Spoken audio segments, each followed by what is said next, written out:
Hey everyone, tonight we embark on a gentle voyage across the vast Pacific, following the unheralded heroes who guided their canoes by stars, currents, and bird calls. Forget GPS and compasses, these were navigators who memorized the ocean itself. Before we set sail, do me a favor. If you enjoy these calm, softly spoken explorations of the past, please like the video and subscribe. Drop a comment telling me where you're tuning in from and what time it is for you.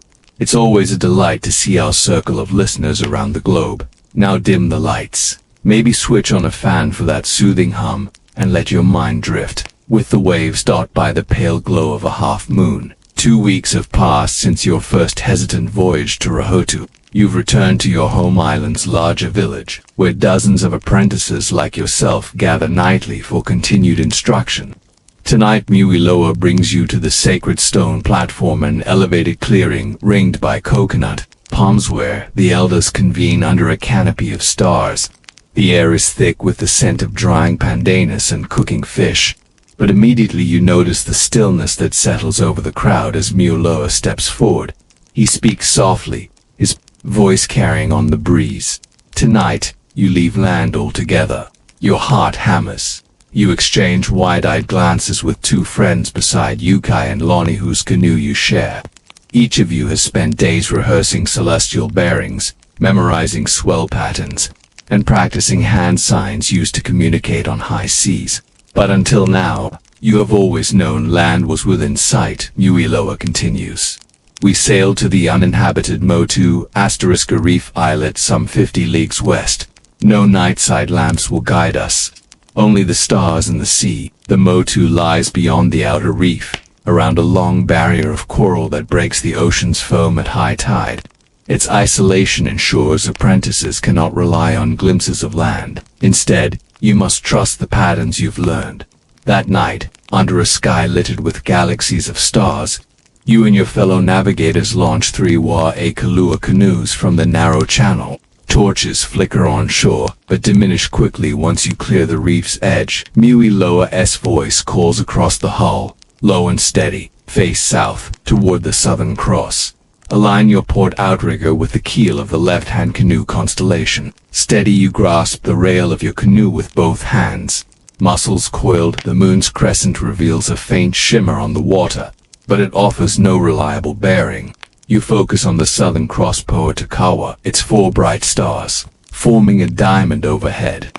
You orient your body so the long axis of the cross points toward the water's northern swell.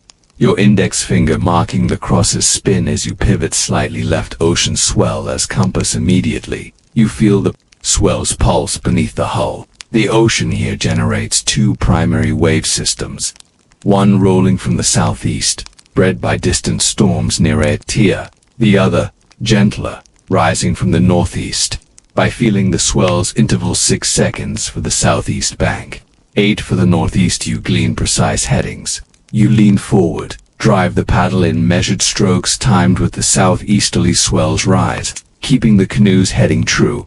Your thoughts narrow to a singular purpose. Maintain the angle between sailor's ear and paddling stroke. Horizon to Southern Cross, body axis to swell rhythm. Each breath you draw is shallow, steady. Each heartbeat echoes the pulse of the sea, birds and thermal clues midway through the night. The swell pattern grows muddled, and eddy from an underwater lava ridge near your parent island disrupts the southeast swell. Clouds drift thickly, obscuring starlight in patches. You worry for a moment. How will you know when to alter course? Muiloa had taught you to watch birds too. Immediately, you scan the dark silhouette of the sky. A single white tern appears, swooping low over the waves, searching for squid. Its flight arcs northwest for a quarter league, then returns toward the south. Terns, he said, feed within 8 leagues of land even in darkness. Their honking calls guide you. You whisper, turns west, and Kai nods, adjusting his paddle angle slightly leftward.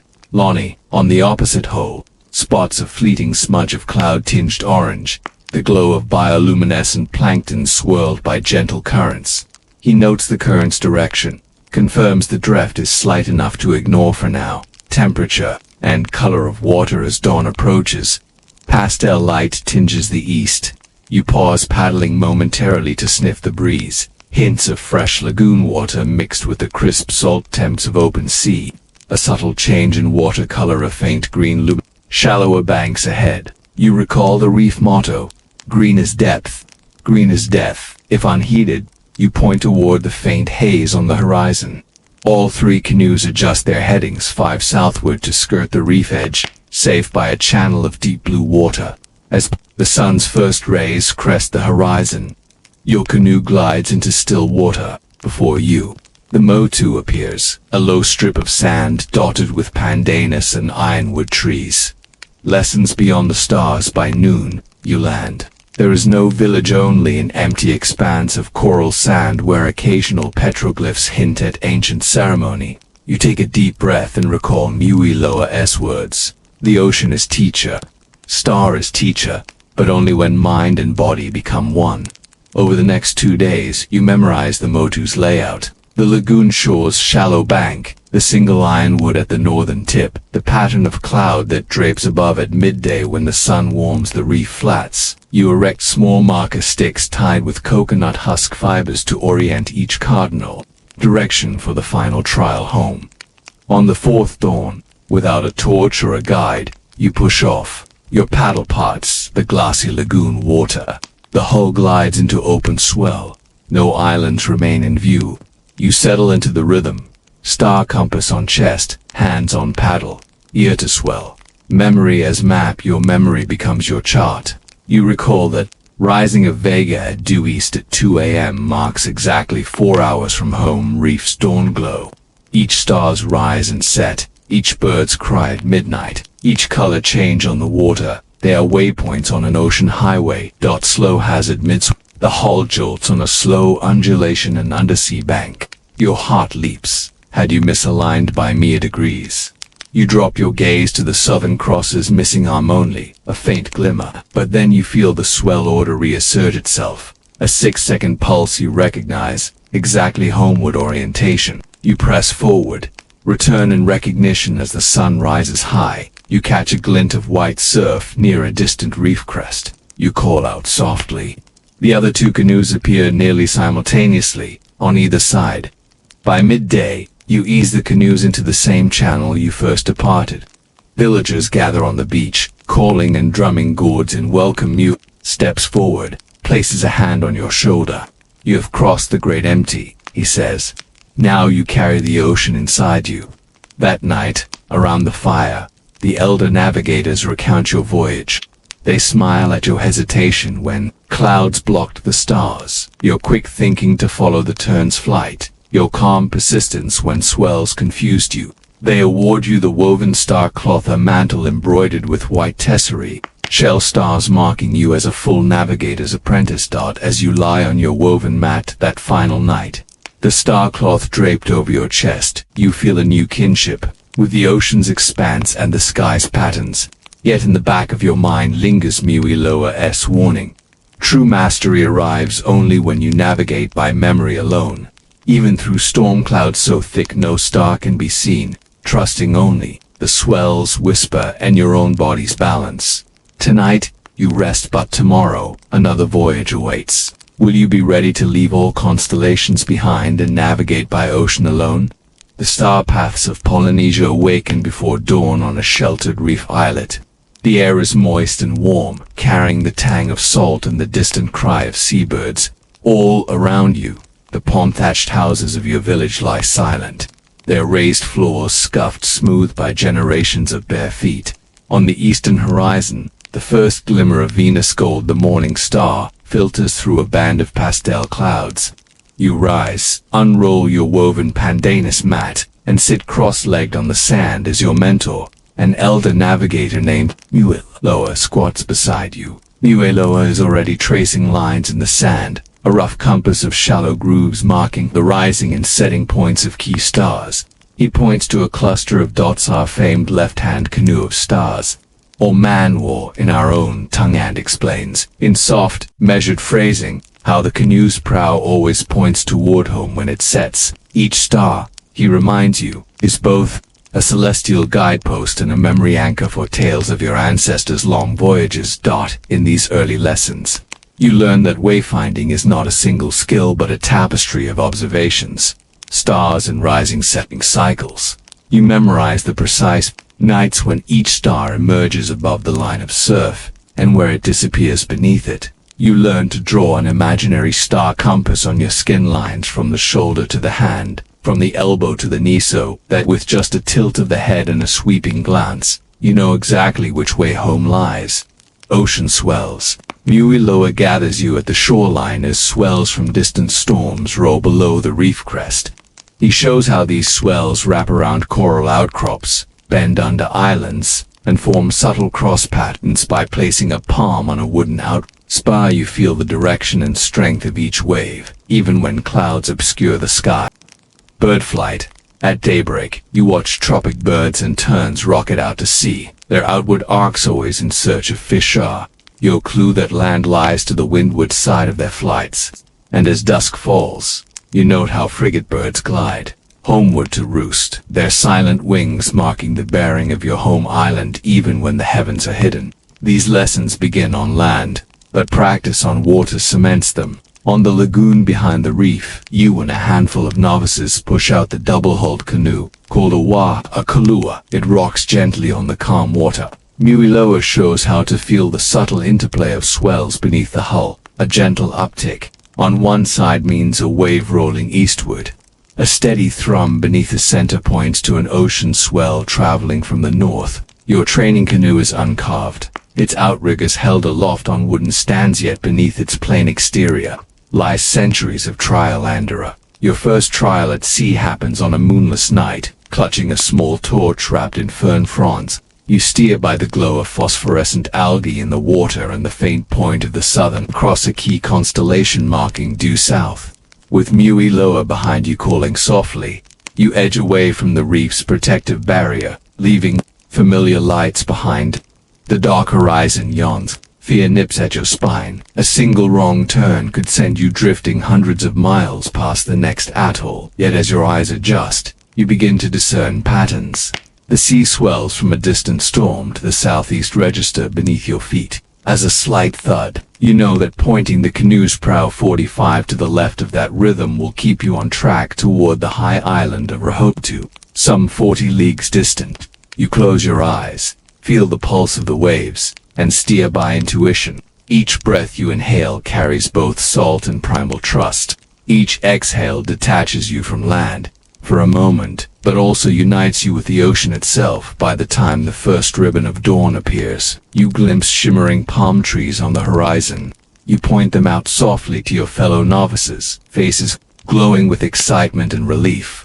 Before long, you touch the reef flats of Rahotu, landing your canoe with trembling relief amid the welcome calls of villagers. You step ashore feeling reborn, no longer a landlocked child, but an apprentice in the grand art of wayfinding. Over the next weeks, the lessons deepen.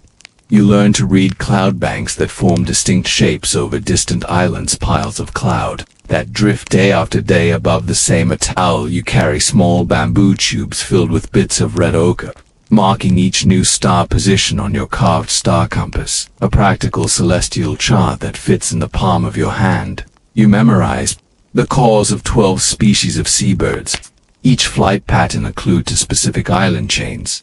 Yet your journey is far from complete. Muiloa warns that true mastery comes only when you lose sight of land for a full fortnight. When you learn to navigate by the flight of petrels in the dead of night, or by the subtle change in water temperature as you drift near underwater banks.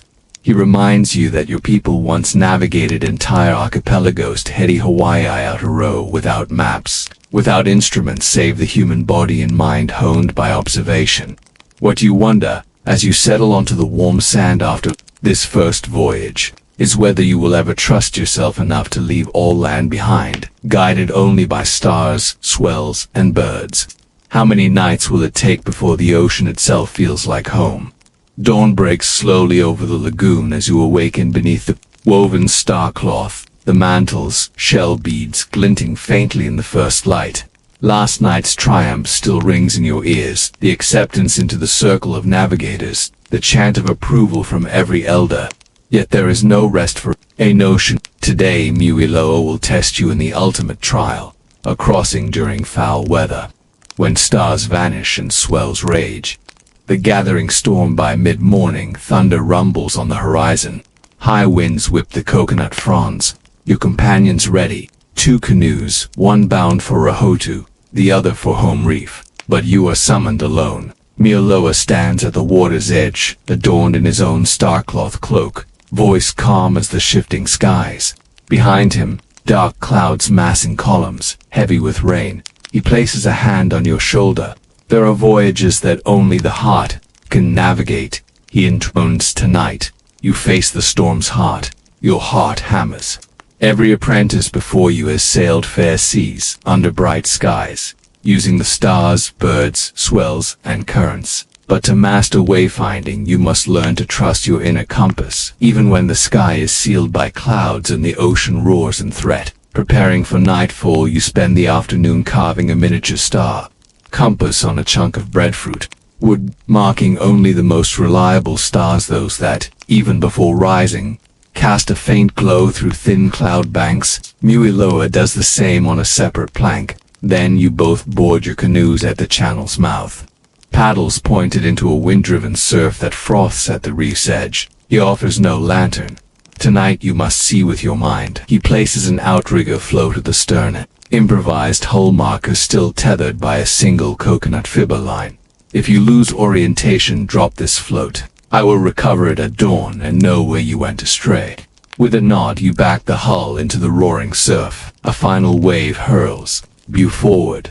The outer reef's protective surge becomes a tumble of white. You grip the edge of the canoe, pressing your knees into the hull, bracing for a clap of waves. Storm's onset by the time you clear the reef's teeth. The wind has risen to a gale. Seas lift the canoe, pitch it sideways.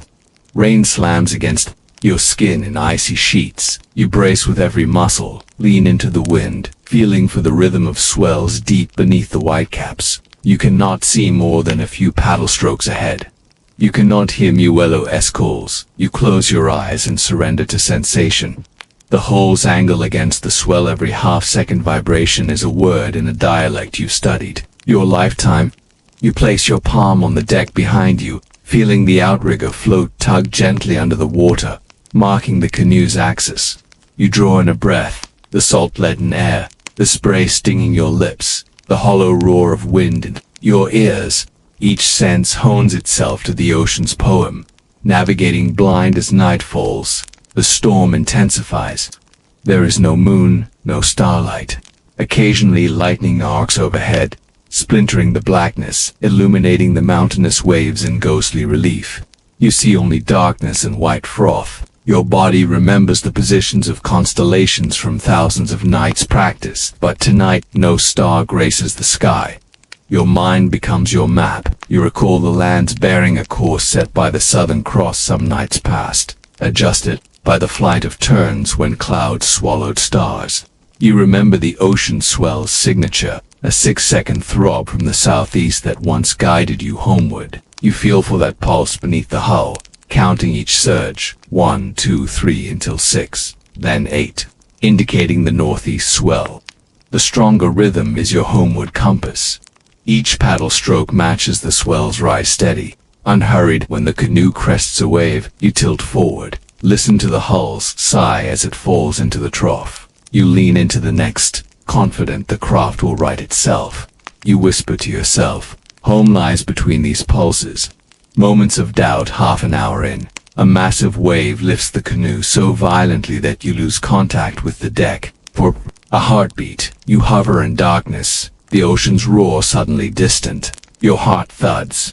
Dread squeezes your chest. If you capsize, the outrigger will break free, and Mueoloa will never find your float. You might drown here, faceless in the wild. Instinct takes over.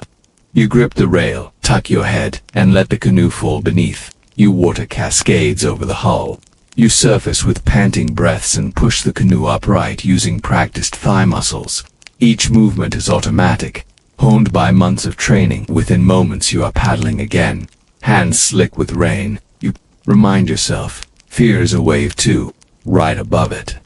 The eye of the storm. After endless hours, the rain slackens, the wind shifts from a shriek to a moan. The waves, though still high, settle into a regular pattern. You sense you have passed the storm's core and are moving into its waning edge. You steal a glance astern, long enough to see the storm clouds thinning, a pale promise of dawn beyond your shoulders. Relax. You allow yourself to dare hope. Perhaps you will return. Dawn's arrival at first light. The sea is calm but bruised, dark gray waters flickering with pale reflections of a blood-red horizon. You glimpse a lone palm atoll through lifting mist. Home reef relief floods you. You adjust the canoes, heading a few degrees northward to aim for the channel's narrow mouth. By mid-morning, you feel the familiar tug of the reef's waves. You lean back and spread your arms, no paddling needed. The canoe drifts gently until, with a final roll, it grinds into coral flats. You step out onto the warm sand, knees trembling. Your clothes are sodden, salt-encrusted. Your hair clings to your scalp in wet strands. Yet within you burns a quiet joy. Muiloa's voice calls from the beach. Welcome home, navigator. He and the other elders gather around, applauding your lone crossing. They recover the outrigger float, its husk frayed but intact, and present it to you as a symbol of triumph and survival. You feel the weight of that tiny float in your hands, the proof of nights spent trusting nothing but your body, mind, and the ocean's enduring pulse. Reflections by firelight that evening, beneath a sky still heavy with storm remnants. You sit at the stone platform once more. Muello serves bowls of fermented breadfruit stew. Around the fire, your fellow navigators recite the steps you took, the 6-second swell count, the turn's flight, riding the wave that nearly capsized you, arriving at dawn unerringly. They speak with hushed awe, as though describing a journey beyond mortal capability. Yet you know, this voyage was not magic. It was knowledge passed down through generations, distilled into every star's movement, every wave's shape, every bird's cry. It was human resilience, ears attuned to the ocean's song, hands steady in darkness, heart unafraid to venture where others might cower. Muello turns to you. Remember, he says gently, our way is one of respect. We do not conquer the sea, we listen to it. You nod, gazing into the fire's dancing embers. The crackle and hiss echo the ocean's timeless murmur. You think of modern sailors, who chart courses with metal instruments and satellite signals, tools unimaginable to your ancestors. And you wonder, in an age of screens and data, what have we lost of that primal connection to earth and sky? You close your eyes and feel the ocean's pulse beneath you once more. In the dark, you traced your path by ancient wisdom. In the light, you know that wisdom lives on in the swell beneath every hull, in the flicker of every star, and in the steady hearts of those who remember how to listen. End reflection. In an era when technology effortlessly points us home, the Polynesian navigator's legacy reminds us that true mastery arises from deep observation, humility before nature, and the courage to trust our own senses. As you drift into sleep, consider what undiscovered capacities lie dormant in your own body and mind, waiting for you to listen, to learn, and to find your way. The Silk Route's secret spice trading traditions. You stand before a caravan of dusty camels on the outskirts of Samarkand at first light, the city's turquoise domes gleaming in the rosy dawn glow. Your guide, Omar the Glajgi, one of the region's most seasoned spice merchants, leads you through a maze of wooden crates and burlap sacks. The air is heady with cumin and cinnamon, ginger and galangal scents intermingling with the acrid smoke of brazier fires. Omar is thin and weather-beaten, his cheeks hollow from months on the road, yet his eyes sparkle with the thrill of trade. He runs a calloused finger along the edge of a carved cedar box. This, he says softly, is true cassia from southern China, Dhaka, heavier and far more intoxicating than the common cinnamon you know. Origins in distant kingdoms. Your journey begins not here, but thousands of miles away in the Spice Islands, the Moluccas of present-day Indonesia. For centuries, islands like Ternate and Tidor have produced clove buds so potent a mere handful preserves fish for weeks. On Banda, nutmeg kernels hide beneath jagged shells, their fragrant oils prized in courts from Baghdad to Byzantium. Yet, these islands are remote, their shores ringed by treacherous reefs, and their inhabitants wary of outsiders. How did these spices travel? The answer lies in a chain of local middlemen and mariners who carried irregular shipments across open seas to port cities like Malacca on the Malay Peninsula. From there, Arab dhows and South Indian junks ferried cargo to the western Indian city of Calicut, known as the spice port of Malabar. There, Muslim merchants repackaged clove, mace, cardamom, and pepper into sturdy terracotta jars sealed with wax. You imagine these brick-bulked merchants' bundles of nutmeg twined in woven baskets, cinnamon quills bound in fragrant sheaves under the shade of coconut palms, language and improvised melding of Malay, Arabic, Tamil, and Persian. Their profits depended on discretion. Rulers in distant courts paid top value for secrecy about these islands' exact locations, so Arab traders spread legend instead of maps, calling the Moluccas the land of golden hills, planting false coordinates in their navigational logs. Through India's trading hubs, by the time these spices reach the bustling ports of western India, they have already changed hands multiple times. In Calicut's crowded Dhow harbor, longshoremen unload crates onto bullock carts.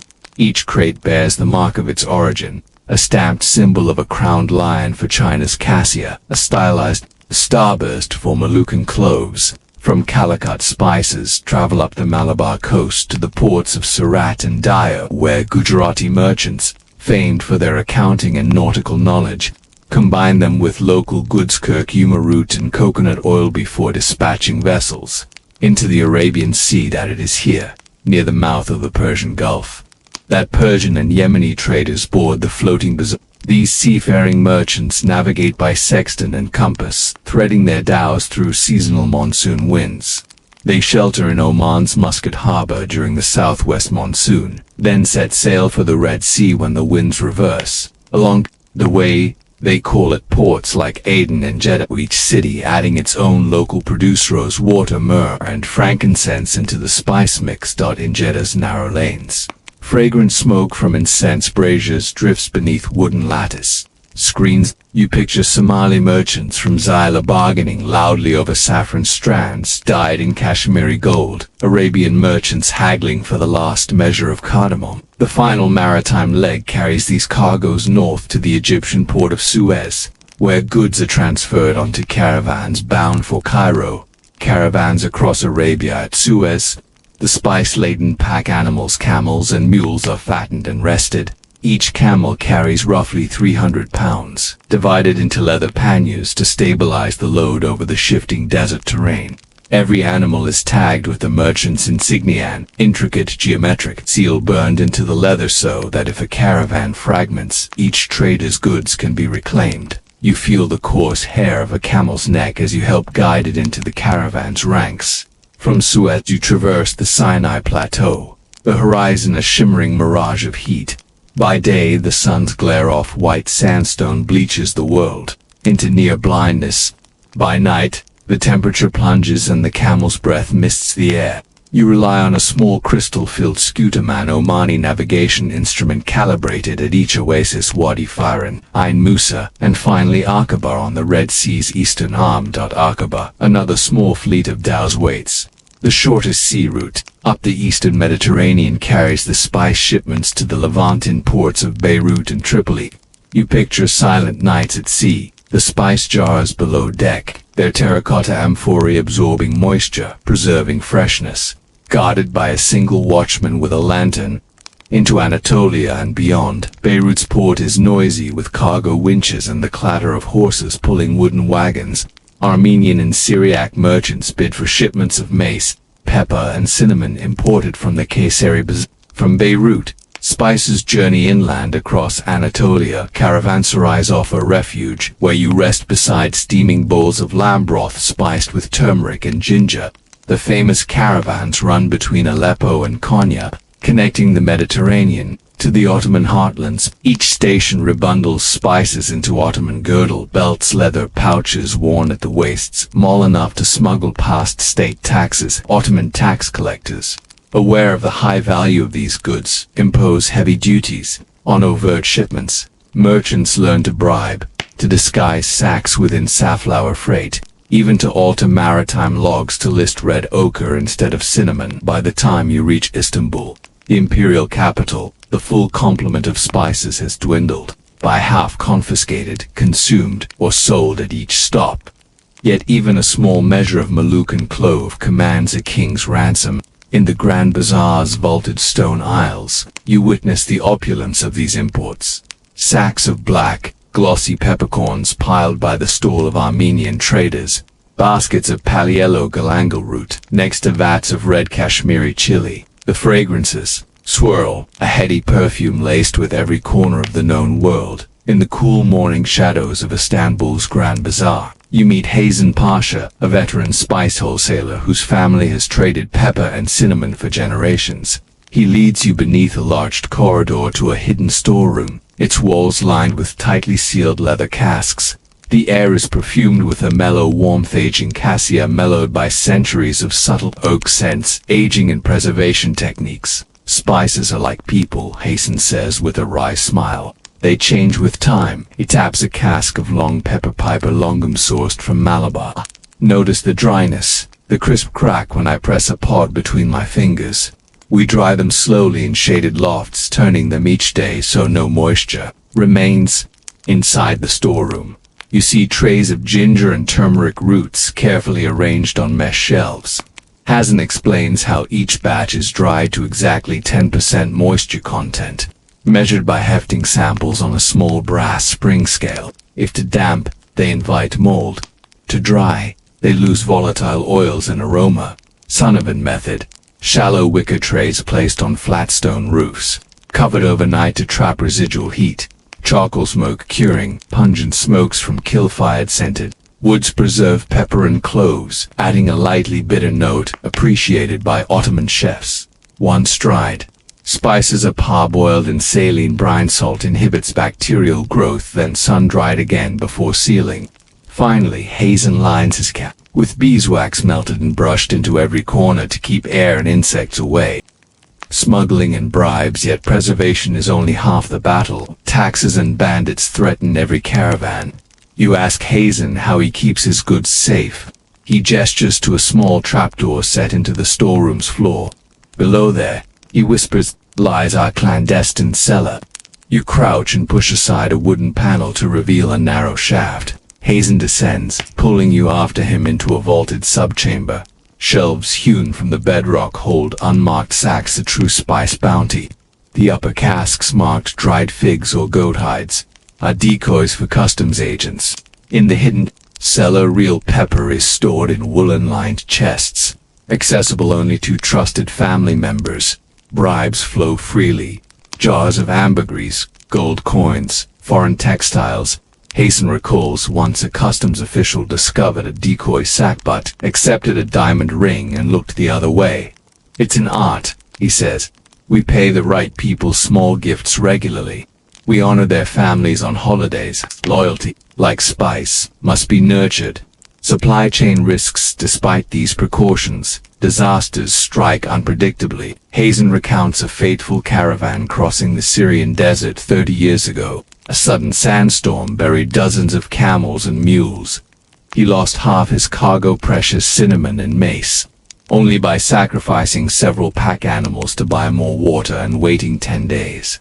Did the surviving merchants stagger into Aleppo? Another time, a shipment of nutmeg rot in the Arabian heat when a dow's hold sprung a leak. 20 barrels were tossed overboard. Merchants appealed to the Sultan's courts for compensation only to find their contracts void under maritime law, which absolved shipowners of perishable goods lost at sea. From such tragedies, merchants learned to diversify. Never put more than 5% of a portfolio in clove. Allocate 30 in pepper. Store mace in earthenware and cassia and cedar trunks. These ratios, passed down in ledger codices written in Persian and Arabic, underpin every modern spice trader's risk management. Spice markets and culinary influence. Back in the bazaar, you watch cooks from Ottoman kitchens selecting sacks for imperial palace banquets. They scoop vibrant saffron threads imported from Khorasan into copper bowls. They sniff coriander seeds, truffle-like in aroma, destined for peel. A royal chef explains how each spice's provenance shapes the Sultan's daily menu. Breakfast, porridge scented with cinnamon and ginger. stews of lamb and eggplant spiced with ground chili and fenugreek, sweet sugar bits tinted with rose water and cardamom. Spice is power. Hazen's niece, Aisha, hums a popular court tune as she grinds turmeric on a marble slab. She tells you that commoners learn of the world's wonders through taste before they ever hear of distant kingdoms. The European connection. Word of these exotic flavors spread eastward by Venetian and Genoese merchants who wintered in Constantinople. In the labyrinthine Rialto markets, they sold silk for pepper. In return, they brought back Venetian glass vials of clove oil, enough to flavor sauces for noble banquets in Florence and Paris. Back in Europe, spice transformed cuisines. Italian cooks added nutmeg to rag. French pâtissiers dusted cakes with cinnamon. Polish aristocrats spiced their porridge with cardamom, but the Venetian dominance came at a price monopoly, and inflated costs sparked decades of expeditions.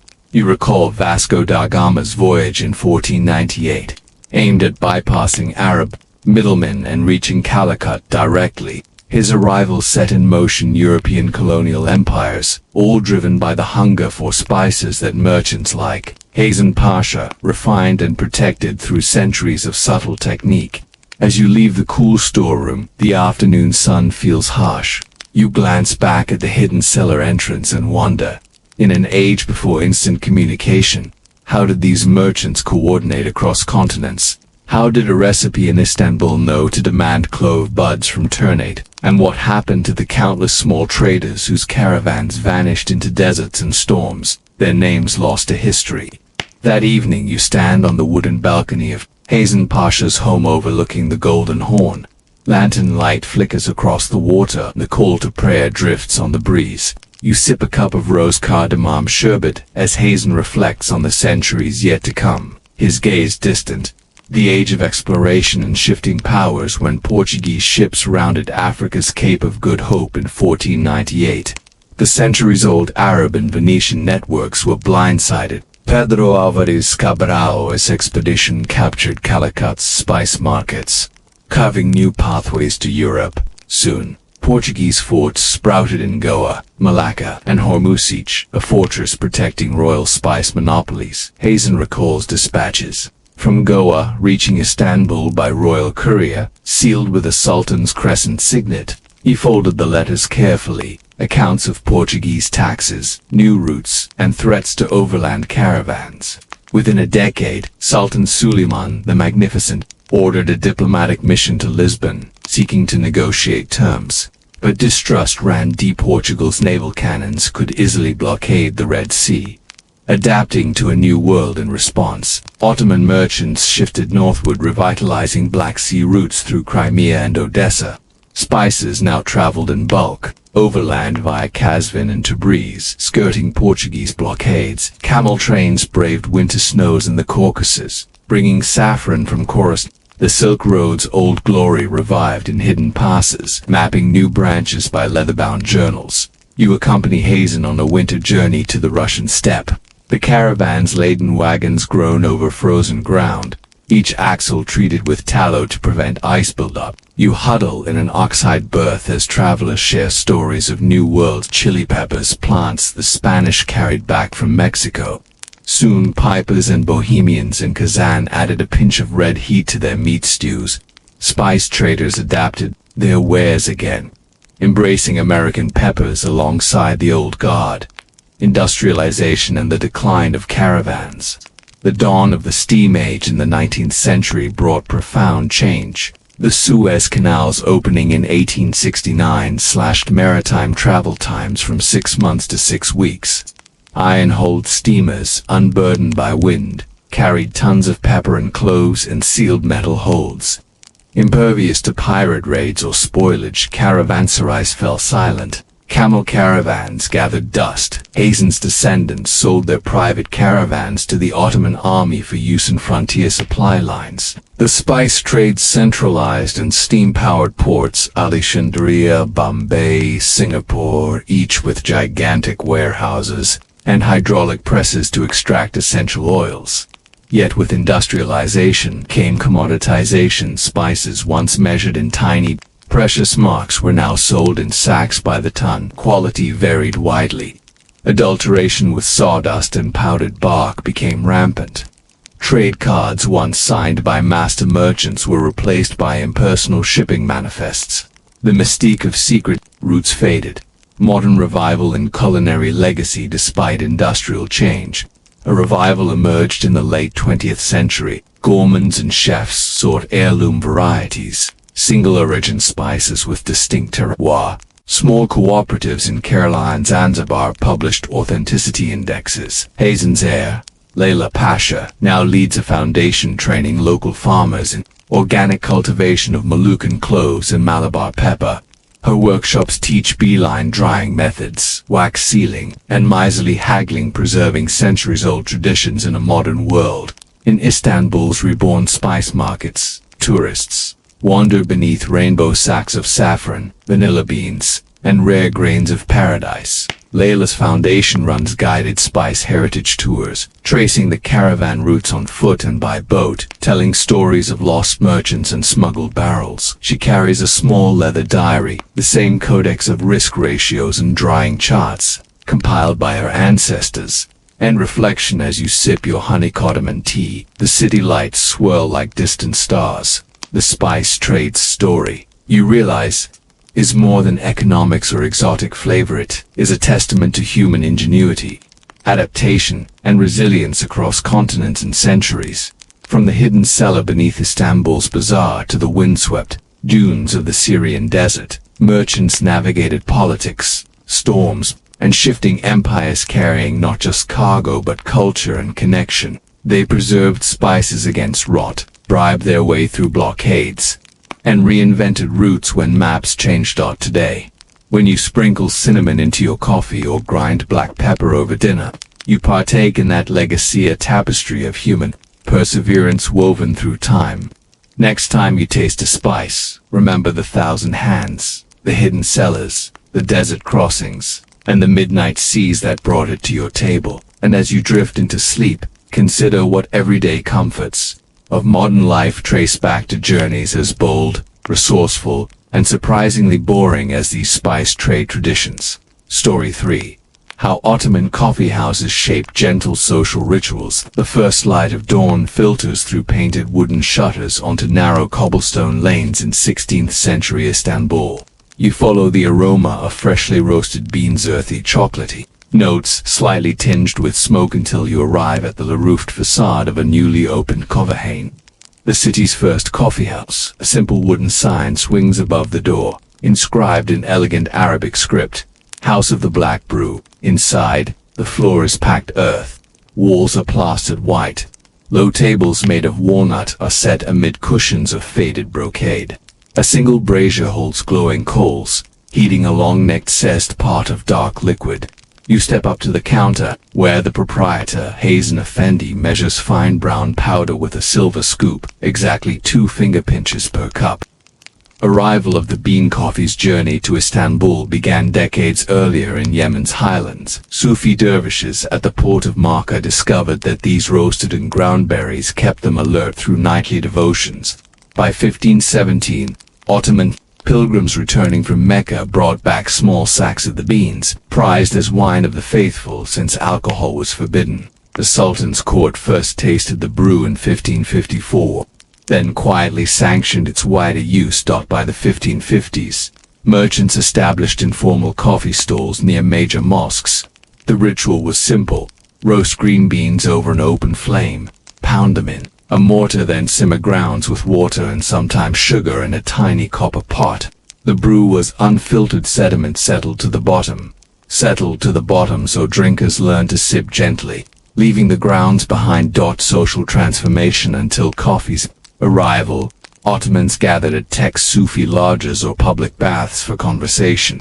But the coffeehouse introduced a new social model, open to men of all classes: scholars, artisans, porters, even minor officials.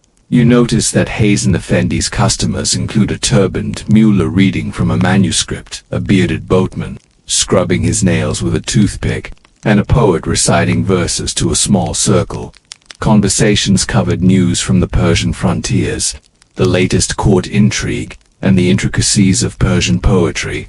Unlike the private salons of the elite, these gatherings fostered a more egalitarian exchange. Hazen explains that coffee houses became known as schools of the wise, where one learned manners, rhetoric, and even chessboards carved into walnut tables, ritual and etiquette. Each house developed its own etiquette. Serving order, guests seated closest to the brazier received the first cups. Newcomers waited their turn. Sugar etiquette. Since sugar was imported from Cyprus and costly, 1 sweet cube per cup signified modesty. 2 denoted friendship. Cup presentation. Each porcelain cup fincan was served on a saucer back with a sugar cube and a small water carafe. Sipped water first to cleanse the palate, then the coffee. You watch Hazen roll a cube of sugar on a cloth to remove dust before presenting it with a curt nod. He slides the cup across the table without a coaster, relying on practiced grace to avoid spills. A hush falls when the mufti enters. Even the boatman sets aside his toothpick respectfully. The gathering crowd within weeks. Kovahain sprouted across Istanbul's districts, near the Grand Bazaar, by the university precinct, around the spice market. You slip into one beneath the blue mosque's shadow, where dozens of men lean forward, elbows on tables, gesturing over cups of steaming brew. Laughter carries to the courtyard outside. Hazen tells you that the Sultan initially banned coffee in 1556, citing concerns over sedition. They had become hubs for political rumor-mongering. Yet the ban was lifted within months, and subsequent sultans treated coffee houses as vital centers of communal life. By 1600, Istanbul boasted over 300 licensed kovahanes that afternoon. The call to prayer echoes through Istanbul's minaret-lined skyline, and you return to Hazen Effendi's Kahvehane, a now bustling room of low chatter and clinking cups. The scholar who sat reading earlier has moved to a corner, rolling out a leather chessboard.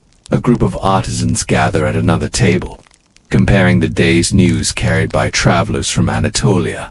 Grain prices, new caravan routes, and talk of a mysterious coffee plague sweeping Damascus. Hazen pours water into a brass kettle atop the brazier's dying embers, then scoops fresh grounds, this time mixed with a pinch of rosewater, into a slender says. He slides it to you with a gentle nod. Before you sip, he invites you to look around. Here every gesture teaches respect. No one speaks until the cup is drained halfway. Then, after laying the saucer atop the cup, you may comment on the brew's strength, its aroma, its subtle notes of clove or cardamom, the politics of conversation. You note how even the city's poorest porters speak freely alongside the ulama. Yet when discussion turns to the Sultan's war with Persia, voices lower. A merchant cautions against open criticism. Sultan spies reputedly frequent coffee houses. You wonder how rumors here shaped rumors in the Topkapi Palace coffee house. They became unofficial news hubs. State scribes sometimes sent informants disguised as patrons to gauge public sentiment on taxes or military campaigns. But beyond politics, these houses fostered learning and connection. You watch the mullah explain a complex legal ruling to a young barber whose trade license was in dispute. Across the room, a poet coaches a novice in Persian meter. You realize these gatherings bridged the gap between private study and public discourse, an early version of civic salon. Women and alternative spaces. Officially, Ottoman kovahanes admitted only men, yet women developed their own parallel rituals. In more secluded neighborhoods, women gathered in private homes or women-only coffee tents near caravanserais. There they brewed a milder infusion, sometimes adding honey and dried apricot pulp while discussing family recipes and folk remedies. You hear that during wedding ceremonies, the bride's family served a special saffron rosewater coffee to female guests, sealing alliances and fostering communal bonds. One afternoon you visit a women's gathering in Üsküdar on the Asian shore. The hostess Fatma Hatton leads you through a curtained courtyard to a low platform draped in colorful kilims. She hands you a small cup of pale yellow coffee, sweetened with honey and perfumed with mint. The elder women giggle as you sip, then begin to recite lullabies and herbal recipes. You sense that coffee rituals for women were as rich and socially significant as in the men's houses. though rarely written about in official histories. Coffee and commerce. Back in the bazaar, coffee houses spurred new commerce. Hassan explains how sip-and-stay culture increased dwell time. Patrons lingered for hours, ordering multiple rounds. This supported local trades.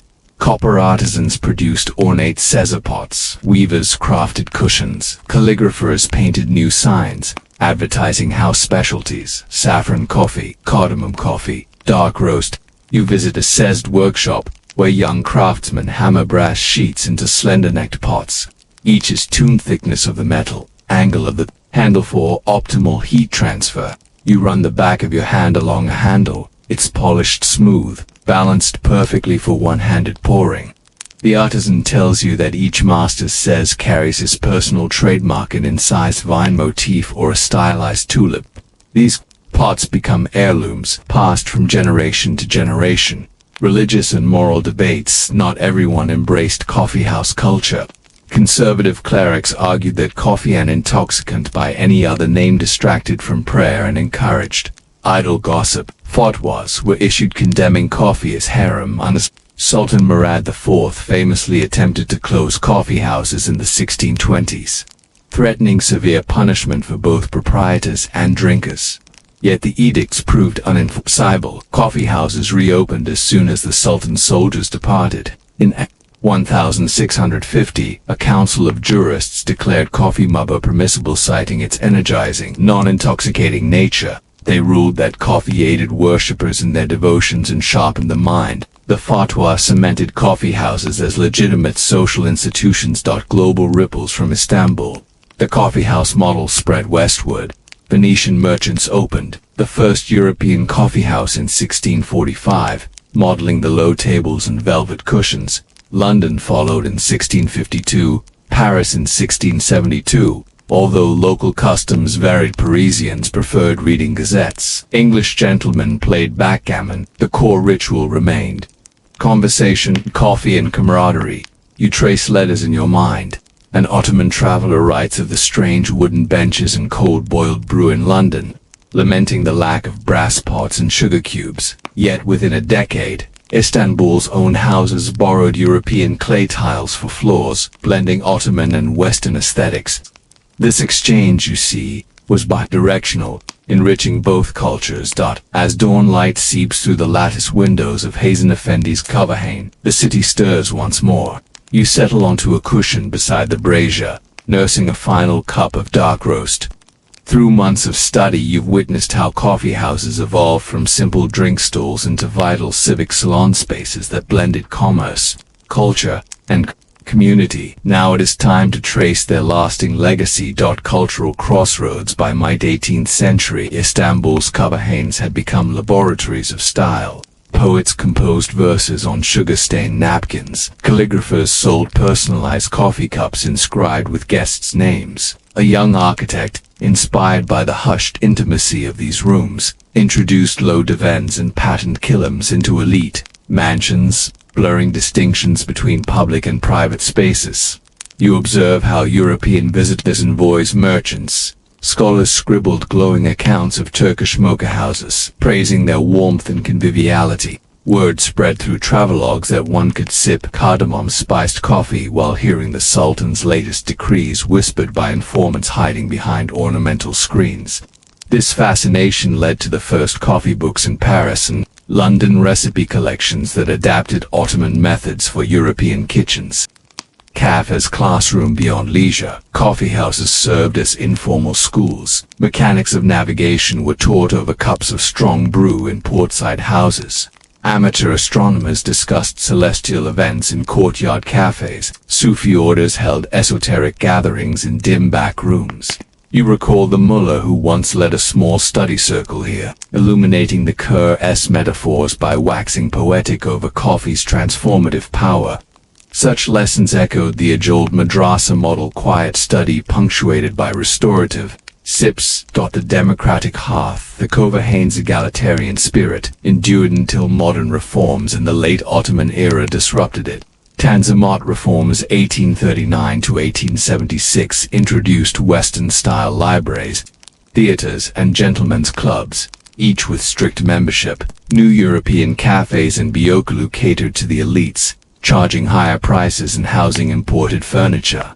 Meanwhile, traditional taverns struggled to compete, their worn cushions and earthen floors seen as outdated. Yet ordinary people remained loyal to their coffee rituals. During the Young Turk Revolution 1908, conspirators met covertly in old taverns planning constitutional restoration over backgammon and bitter brew. When national newspapers were censored, underground pamphlets circulated in corners. Despite modern competition, the old houses proved indispensable for grassroots organization, proof that social rituals can outlive changing fashions. Modern resurgence after World War I and the Ottoman Empire's dissolution. Many traditional taverns shuttered. Modern coffee chains emerged, serving espresso and cappuccino in glass mugs. But by the late 20th century, a revival took root. Hip new neo-Ottoman cafes reopened in restored Han courtyards, combining antique brass sesfis with Wi-Fi. Turks poets, artists, startup founders gathered to rekindle the spirit of egalitarian discourse. You join one such gathering in exposed brick walls aligned with oil lamps, low tables, bare mismatched antique inkwells, and baristas coax traditional TRK kavesi from gleaming copper pots. Conversations range from blockchain to film criticism, but the ritual remains. Sugar, water, and coffee served in small porcelain cups. Quiet reflection before commentary. Respect for the bean's journey. End reflection as you finish your final sip. Consider the journey from that humble 1550 stall to these modern hybrid cafes. Coffee houses shaped how societies shared information, built networks, and practiced democracy. They fostered learning, tolerance, and hospitality even under threat of censorship or cultural change. In your own life, where do your communal rituals take place? Perhaps over steaming mugs in a corner cafe, an online forum, or a neighborhood park. Each gathering, like those early Ottoman houses, offers a moment of connection, curiosity, and calm.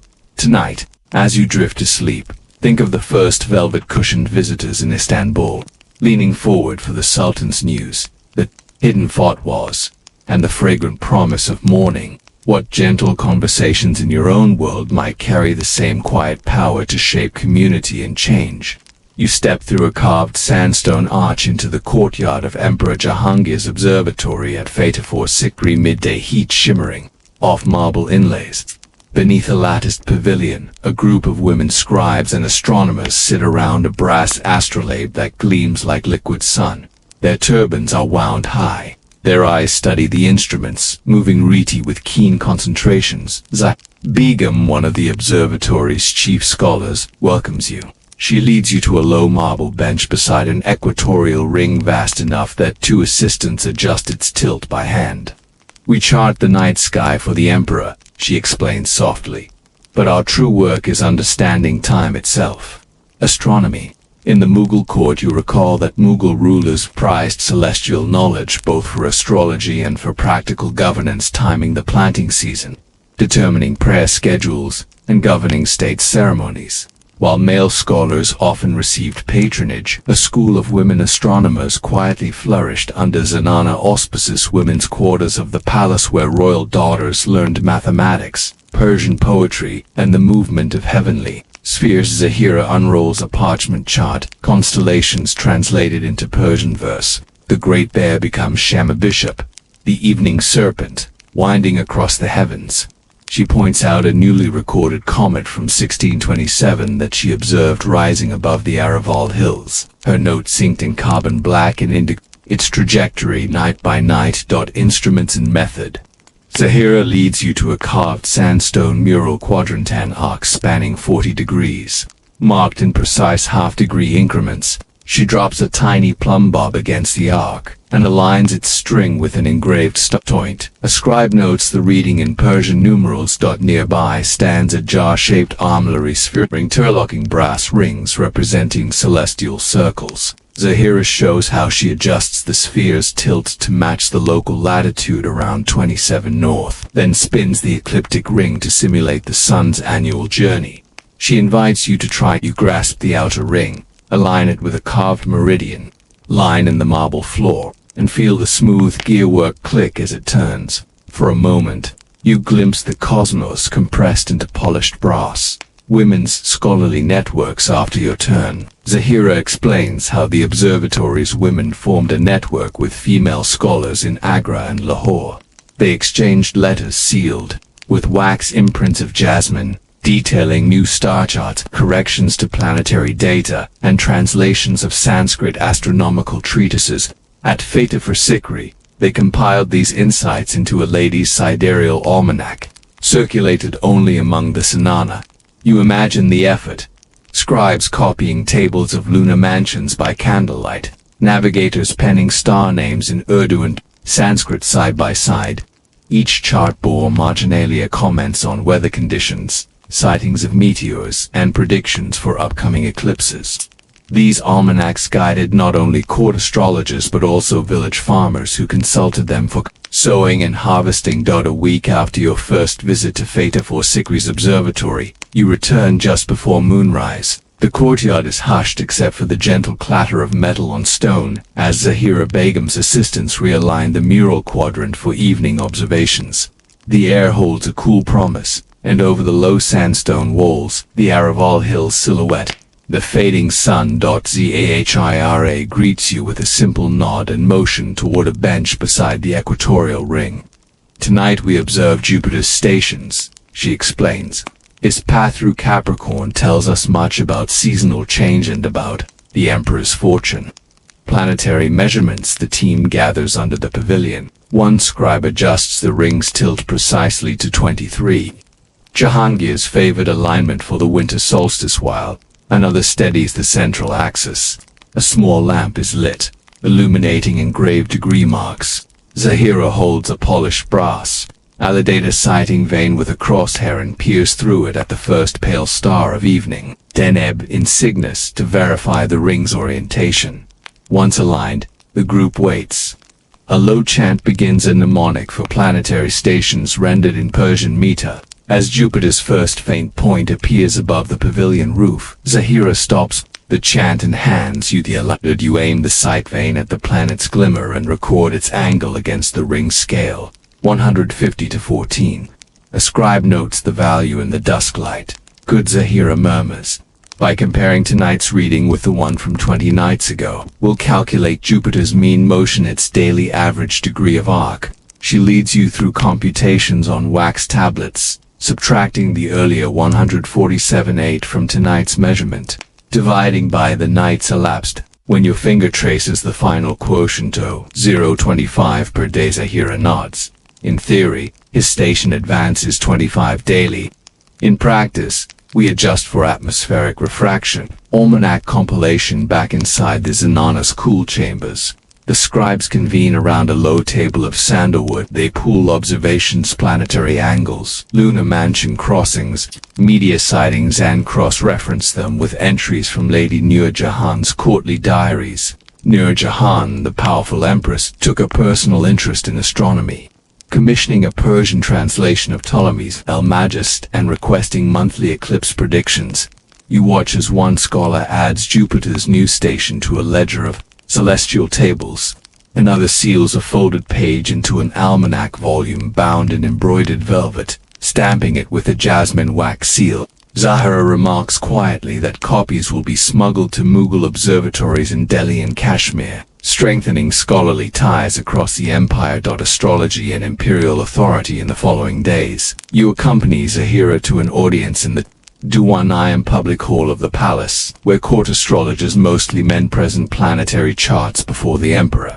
You observe the tension as male astrologers bow and recite verses from the almanac. When Jupiter's station is read aloud, he ascends toward the sun, auspicious for campaigns in the Deccan. Jahangir nods, approving the next rainy season offensive. Later, when the astrologers dismiss themselves, Zahira and her women colleagues to slip into a shaded corridor. There she confides that while their dual roles, scientific observers and secret astrologers, grant them unique influence, they must remain unseen in the public sphere. The emperor welcomes knowledge, that size, but our visibility is limited by tradition. Educational legacy. Despite constraints, Fata for Sikris, women astronomers fostered a hidden school. You visit a hidden chamber of the Zenana where young girls learn geometry and Arabic numerals, practicing star chart construction at mini mural quadrants set into low stone ledges. Their brushes script precise Persian labels beside constellations. Kaf Samin, the Earth's arch for Hercules. Kuwait, the quail for Aquila. One pupil, 14-year-old Salima, shows you her drawing of Orion's belt, labeling each star and calculating their distances from the celestial equator. I will travel to Lahore one day, she declares. I dream of mapping the entire zodiac. Zahira smiles, tracing Salima's diagram with her fingertip, and you shall. Astronomical instruments and craft. The observatory's workshops craft and maintain every instrument. You peer into a smithy where artisans shape brass circles into astrolabe plates. Each reteeth a spidery network of zodiac pointers is hand-pierced, then gilded with mercury amalgam to resist tarnish. A jeweler in the next bay inlays tiny rubies at key star positions, creating an iridescent star map at the palm's scale. As dusk falls, Zahira invites you to test a handheld quadrant, a small, lipped brass arc with sight vanes and an ivory plumb bob. You step outside, align the sight vane with Aldebaran's first twinkle, and let the plumb line settle. Reading the ivory scale, you note 4512. You feel the hush settle over you, as though the star itself whispers back. Excellent, Zahira murmurs. You sense its place in the heavens.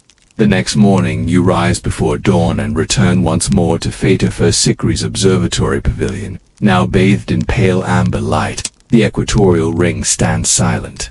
The mural quadrant rests unused. Only the low hum of temple bells drifts across the courtyard. You join Zahira Begum and her colleagues for one final observation.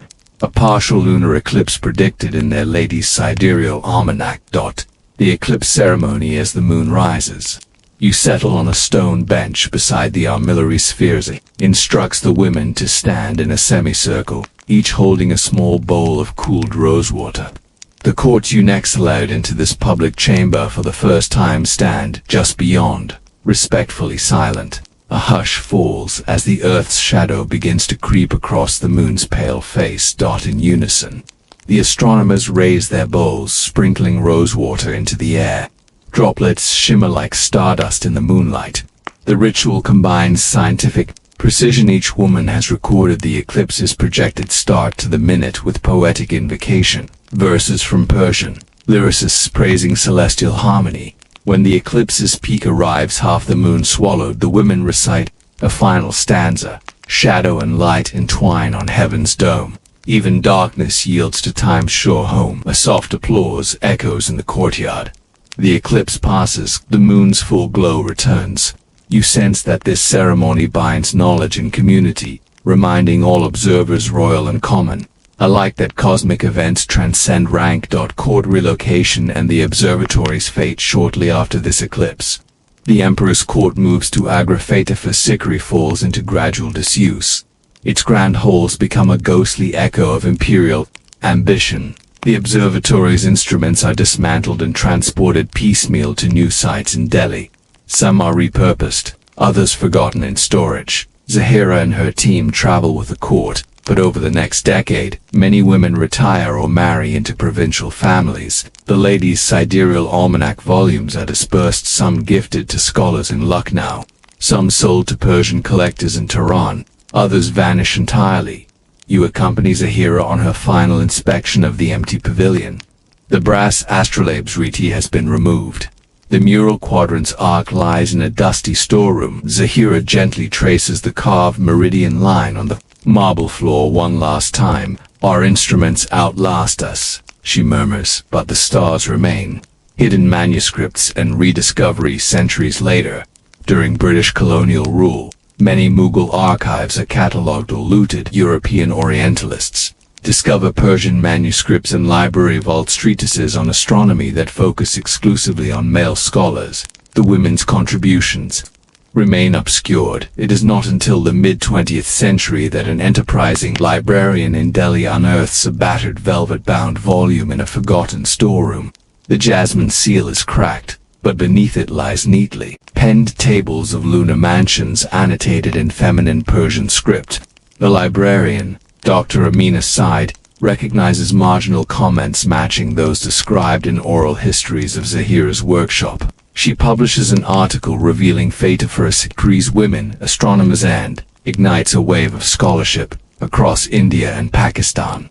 Researchers trace references in regional archives, letters from Kashmiri observatories noting receipt of Madam's star charts, account ledgers recording payments to female Zij compilers, and folk ballads recounting wise moon women guiding harvests. Each discovery expands the mosaic of Mughal scientific life. Modern reflections today. Fatefra Sikri's Observatory Pavilion is a UNESCO site. Visitors marvel at the surviving stone bases of the instruments. Plaques mention the male court astronomers. Only a small footnote acknowledges Zahira Begum and her colleagues.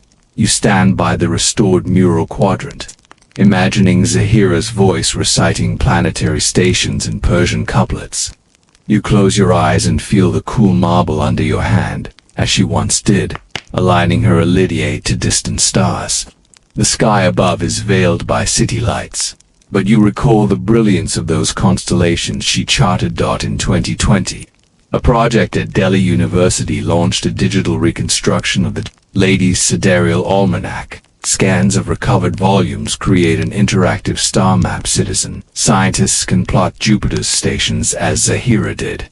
Compare Mughal observations with modern ephemerides and even simulate eclipses in the 17th century sky. Lessons from hidden figures. What does this hidden chapter of scientific history teach? First, that scholarship often transcends gendered boundaries, even in restrictive societies. Mughal women, given opportunity, mastered complex observational techniques and mathematical computations. They shaped imperial policy, guided agricultural cycles, and enriched cultural life in subtle but profound ways. Second, that institutions like Fatefra Sikri's observatory reflect broader social currents. When the court moved, the instruments and records scattered. Knowledge too can fragment if not carefully preserved. Finally, that rediscovery requires patience and open-minded research. Dr. Said's chance finding reminds us that archives hold untold stories beneath layers of official narrative. End reflection as you leave the observatory pavilion. The dawn's first birdsong greets you. The sky still a soft gray will soon reveal its stars. In your mind's eye, you trace the routes Zahira once marked on brass and parchment. Consider how many other voices, lost to time or overshadowed by official records, await rediscovery in dusty libraries and silent ruins. And when you next look upward at the constellations, remember not only the luminaries above but the scholars seen and unseen who taught us to read their patterns. Story 5. How medieval Ethiopian rock-hewn churches were carved from to approach the rim of a sun-baked canyon in the northern Ethiopian highlands just after dawn. The air cool with lingering night mist. Below you, carved into the rose-colored tufa cliffs, lies Lalibella's cluster V of rock-hewn churches, monolithic sanctuaries chiseled directly from volcanic stone. Their shapes resembled downturned chalices, massive, single-piece structures seemingly dropped into the earth. Your guide, Abba Tekla monk whose ancestry traces to the original 12th century workforce, leads you across a narrow footbridge over a trench that serves as the church's moat. He pauses at the entrance of Beit Medhain Alem, house of the savior of the world, the largest such church ever carved. They say King Lalibela himself oversaw its construction. He murmurs, voice hushed, foundations in faith and geology. In 1181, King Jiba Mescal Lalibela, inspired by a vision of Jerusalem's holy sites and driven by Muslim conquests in the Holy Land, resolved to create a new Jerusalem in his Christian kingdom. He selected a plateau of relatively soft volcanic fizzily cut, yet strong when left in place for his divine undertaking. Abba Tekla points to a tower of chisel marks on the church's northern facade, horizontal grooves spaced roughly a hand's width apart. These are the work grooves, he explains. Artisans would stand on scaffold planks, hammering chisels to remove stone in successive layers. A faint chalk line indicates the intended perimeter, drawn by master stonemasons before any cut began.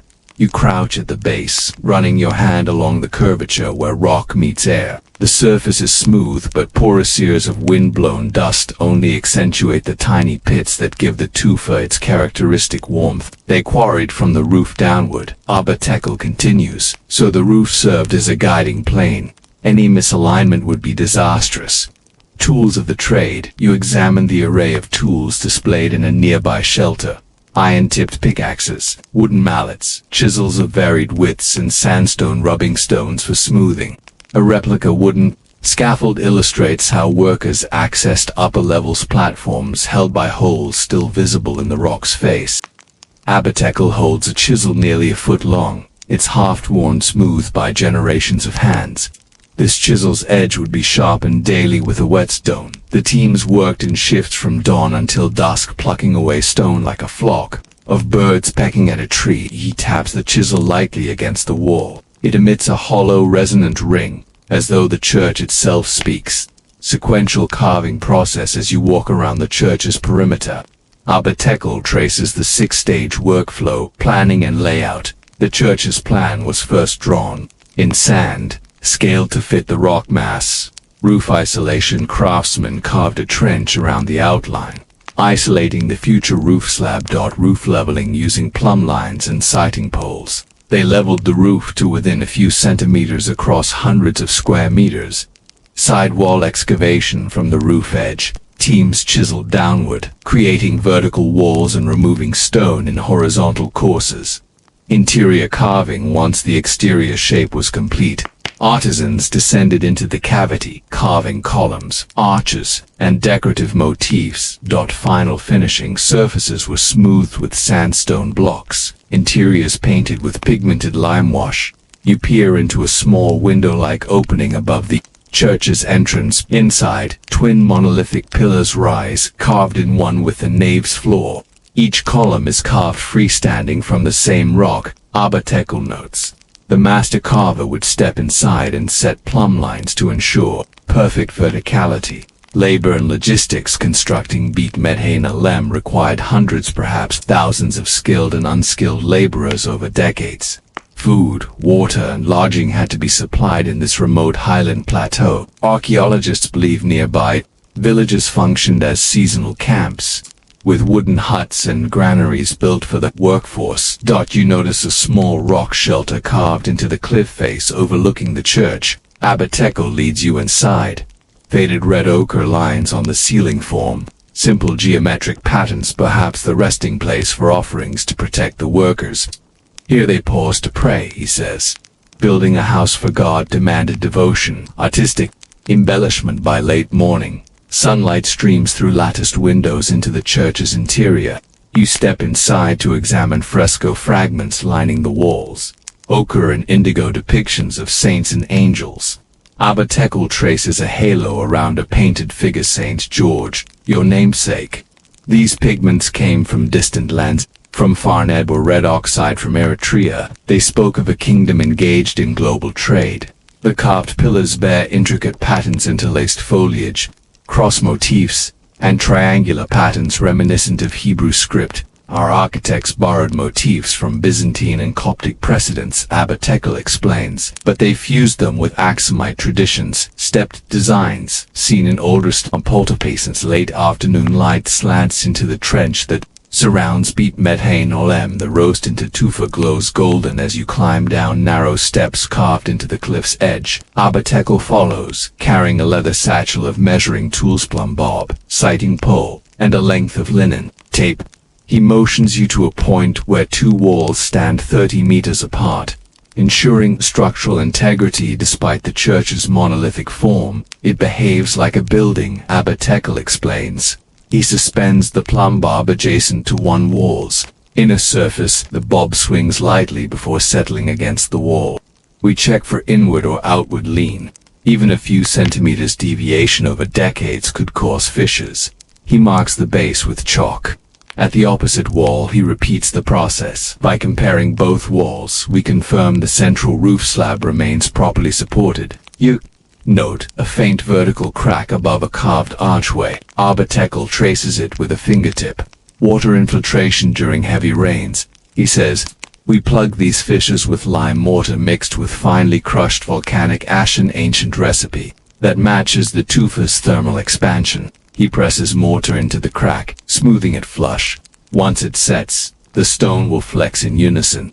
Scaffolding and work platforms. You ask about the scaffolding holes dotting the exterior square, indentations spaced at regular intervals. Abba Tekel points to a row 30 meters above the trench floor. These hosted horizontal beams that supported wooden platforms. He sets the linen tape across 2 holes. At the scale of this church, each beam spanned 6 cubits, roughly 3 meters. Craftsmen laid planks across them, forming walkways to reach higher fluting and relief work. He leads you to a partially collapsed beam hole, its beam long, removed, leaving a square shadow. Evidence suggests timber was sourced from juniper forests 20 kilometers away, hauled by oxen.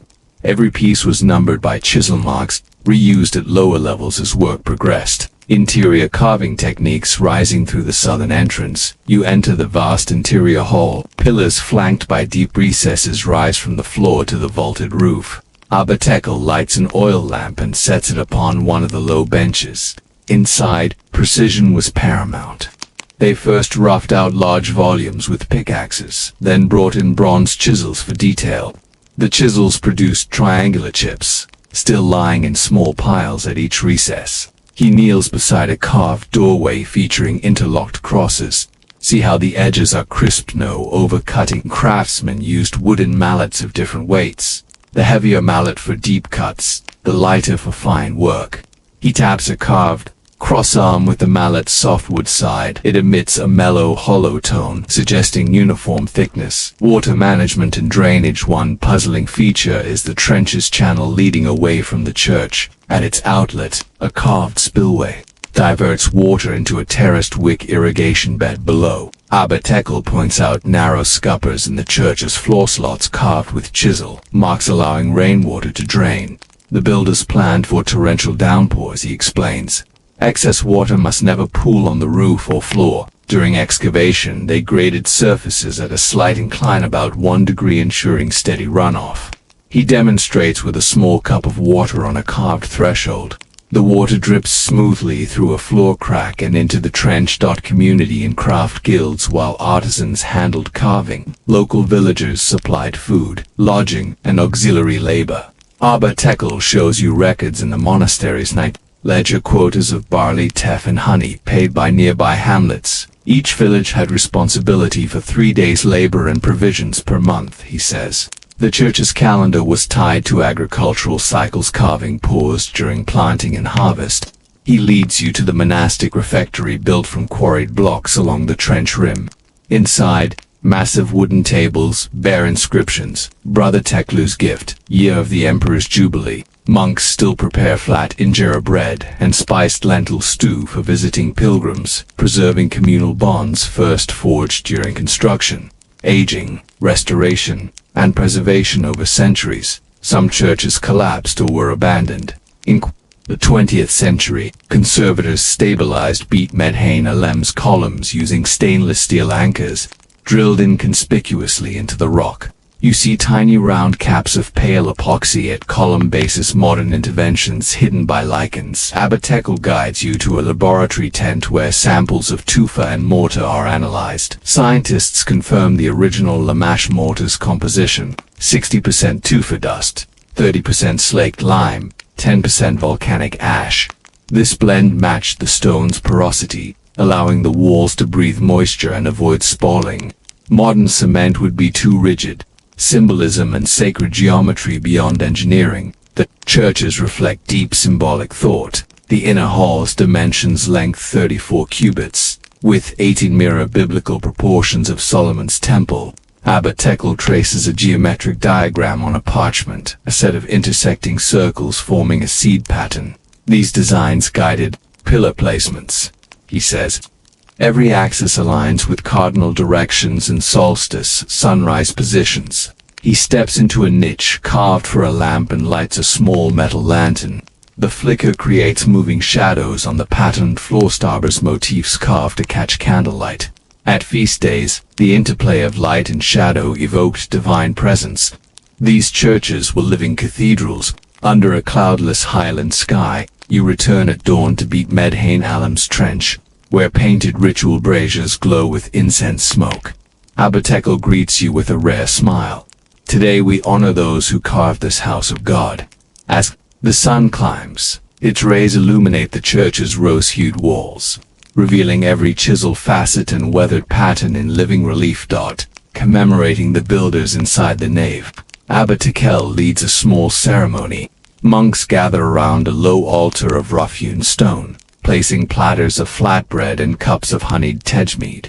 He opens an ancient leather scroll, King Lalibella's royal edict, invoking divine blessing on the laborers, and reads aloud in Geps the words echo, "By this royal command, let those who hew and chisel be crowned by angels' wings, for their hands shape the sacred rock into a testament of faith." As incense curls skyward, you imagine the hands that chipped away, grain by grain, carving pilasters, chapels, and altars, their names lost to time, yet honored each year by monks who continue this quiet observance, pilgrimage and ritual renewal throughout the day. Pilgrims stream through the trench's arched entrances. Many circumambulate the church in a clockwise tours, pausing at niches housing crosses and icons. Some touch the walls, whispering prayers or leaving small coins in carved recesses, tokens of gratitude and requests for healing. You join a burial procession emerging from a side door, a small cedar casket carried by 6 robed attendants. The mourners chant psalms, their voices resonating against the tufa's inner walls. After the burial, monks lead the group outside, where they drink from a sacred spring through a carved stone spout, its channel cut during the church's founding to supply holy water. Legends of heavenly assistance. Local legend holds that Lalibella's workers received supernatural aid. It is said angels labored at night, guided by torchlight, shaping stone when human chisels lay idle. Abatekel recounts a tale passed through generations. A master carver, burdened by the weight of the roof slab, prayed for strength. In the grey dawn, he awoke to find the slab partially lowered, as though moved by unseen hands. You stand beneath a cavernous roof's central dome, smooth above, rough around the edges, and feel the hush of centuries. Whether angelic or mortal, the teamwork needed to carve such audacious sanctuaries speaks to deep communal devotion and shared purpose. Conservation challenges. In the late 20th century, climatologists warned that changing rainfall patterns could accelerate erosion of these open-air cathedrals. Tufa, though resilient, is vulnerable when its protective limewash coating deteriorates. Abatekel takes you to a test patch where conservators trial a new biodegradable consolidant derived from local plant gums aimed at strengthening the stone's surface without altering its breathability. He points to vertical streaks where rainwater laden with airborne dust has carved minuscule channels in the rock. "We must balance authenticity with preservation," he explains. "Any treatment must respect the original material's chemistry." Small sample treatments are monitored over years to ensure color match and structural integrity. Architectural echoes beyond Lalibela. Similar rock-hewn sanctuaries exist at nearby Tigray sites, though on a smaller scale. Abatekel shows you photographs of a single chapel complex at Yeha, where columns rise in relief but the roof remains uncarved, a possible early phase of experimentation. He theorizes that builders honed their techniques here before tackling Lalibela's monumental cluster. Back at Beit Medhain Alem, you compare the church's stepped buttresses, echoes of Aksumite architectural towers, with the simpler facades. At Tigray, these regional variants suggest a dynamic evolution of rock-hewn design, with knowledge shared among guilds traveling by mule train across the highlands.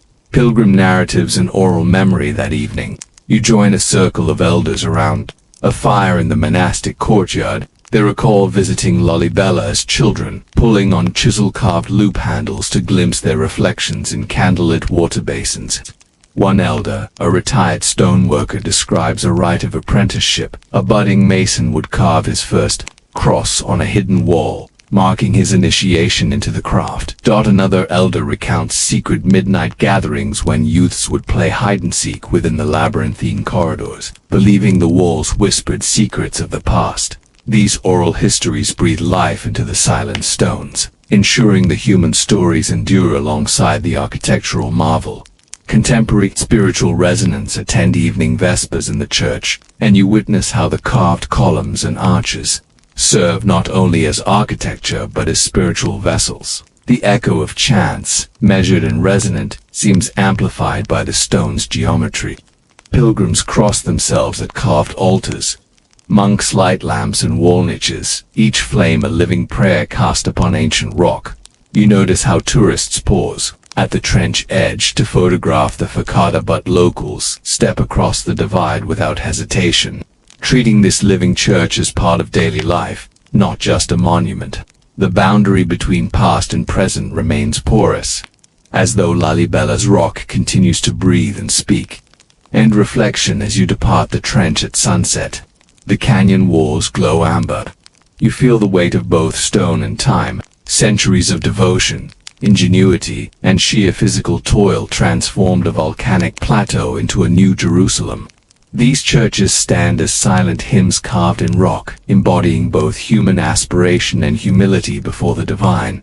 Tonight, as you drift into sleep, consider this. Around the world, countless monuments bear the fingerprints of forgotten hands. What other marvels stand half-hidden, waiting for curious souls to unearth both their architectural secrets and the human stories carved alongside them? Under a cloudless highland sky, you return at dawn to beat Medhain Alem's trench, where painted ritual braziers glow with incense smoke. Abatekel greets you with a rare smile. Today, we honor those who carved this house of God. As the sun climbs, its rays illuminate the church's rose-hued walls, revealing every chiseled facet and weathered pattern in living relief. Commemorating the builders inside the nave, Abatekel leads a small ceremony. Monks gather around a low altar of rough-hewn stone, placing platters of flatbread and cups of honeyed tej mead. He opens an ancient leather scroll, King Lalibella's royal edict invoking divine blessing on the laborers, and reads aloud in Gia the words echo. By this royal command, let those who hew and chisel be crowned by angels' wings, for their hands shape the sacred rock into a testament of faith.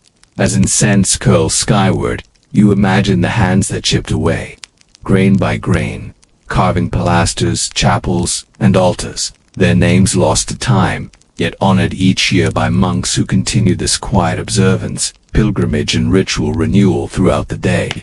Pilgrims stream through the trenches, arched entrances. Many circumambulate the church in a clockwise tour, pausing at niches housing crosses and icons.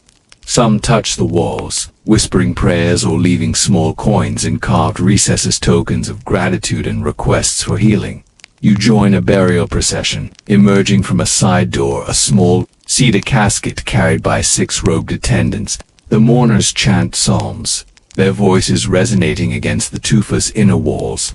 After the burial, monks lead the group outside, where they drink from a sacred spring through a carved stone spout, its channel cut during the church's founding, to supply holy water. Legends of heavenly assistance. Local legend holds that Lalibella's workers received supernatural aid. It is said angels labored at night, guided by torchlight, shaping stone when human chisels lay idle. Abatekel recounts a tale passed through generations. A master carver, burdened by the weight of the roof slab, prayed for strength. In the grey dawn, he awoke to find the slab partially lowered, as though moved by unseen hands. You stand beneath the cavernous roof's central dome, smooth above, rough around the edges, and feel the hush of centuries.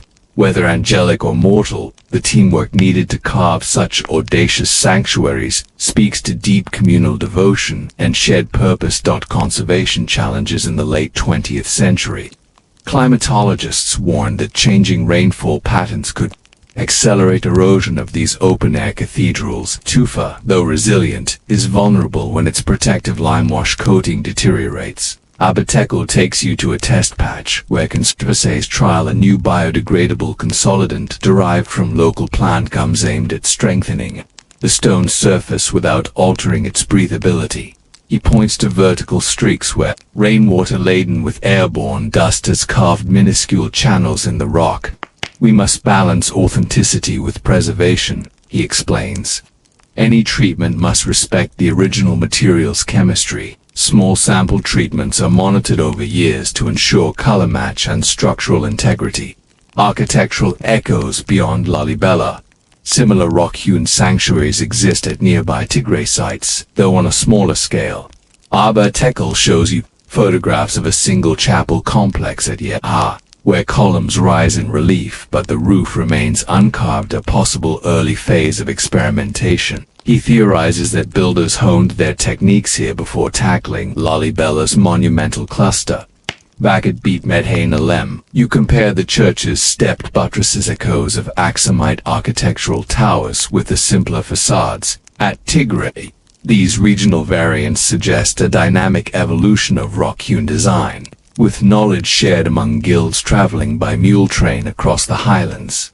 Pilgrim narratives and oral memory. That evening, you join a circle of elders around a fire in the monastic courtyard. They recall visiting Lalibela as children, pulling on chisel-carved loop handles to glimpse their reflections in candlelit water basins. One elder, a retired stoneworker, describes a rite of apprenticeship. A budding mason would carve his first cross on a hidden wall, marking his initiation into the craft. Another elder recounts secret midnight gatherings when youths would play hide-and-seek within the labyrinthine corridors, believing the walls whispered secrets of the past. These oral histories breathe life into the silent stones, ensuring the human stories endure alongside the architectural marvel. Contemporary spiritual resonance. Attend evening vespers in the church, and you witness how the carved columns and arches serve not only as architecture but as spiritual vessels. The echo of chants, measured and resonant, seems amplified by the stone's geometry. Pilgrims cross themselves at carved altars. Monks light lamps in wall niches, each flame a living prayer cast upon ancient rock. You notice how tourists pause at the trench edge to photograph the facade, but locals step across the divide without hesitation, treating this living church as part of daily life, not just a monument. The boundary between past and present remains porous, as though Lalibela's rock continues to breathe and speak. The forgotten guilds of medieval Venetian glassblowers. You step onto the narrow stone quay of Murano Island just before sunrise. The lagoon's mist curling around pastel palazzos ahead. A low chimney stack marks the forge of the San Tommaso Glass Guild, where master artisans have blown crystalline wonders for centuries. As you cross the canal bridge, the first glow of furnace fire spills through arched doorways. Master Valerio Ferretti, his hands reddened from long use, greets you at the threshold. He leads you past kettles of molten silica and chalk-white powdered soda ash. "Welcome," he says, voice echoing softly. "Today you witness how we drew fire into glass. Raw materials and preparation. In an adjacent courtyard, you see pyramid-shaped stacks of broken Venetian glass collected from workshops across the lagoon. Ferretti explains that recycling old shards reduces fuel needs by up to 30%. Next to the cullet lie heaped sacks of white sand mined from the nearby Po Delta, high in silica, low in iron, ensuring the glass's famed clarity. A third ingredient, soda ash, arrives in barrels harvested from the ashes of coastal saltwort plants. Ferretti lifts a handful coarse chalky grains that, when combined with silica, lower melting temperature and improve workability. Our predecessors, he notes, guarded exact ratios as jealously as family secrets. The furnace and melting process. You follow Ferretti into the glowing heart of the atelier, a rectangular furnace, its opening just tall enough to admit a single workman, blazes at over 200 degrees Celsius. Inside, a crucible of brick holds the glass melt. A bellowsman taps iron handles in a steady rhythm, stoking the flames with local olive wood. Ferretti removes the furnace's small iron door and inserts a long steel blowpipe, rotating it gently as the crucible's glow clings to the pipe's tip. He withdraws, then blows softly, forming a molten gather roughly the size of a grapefruit. You feel the heat radiate across the workshop floor. Guild structure and apprenticeship outside.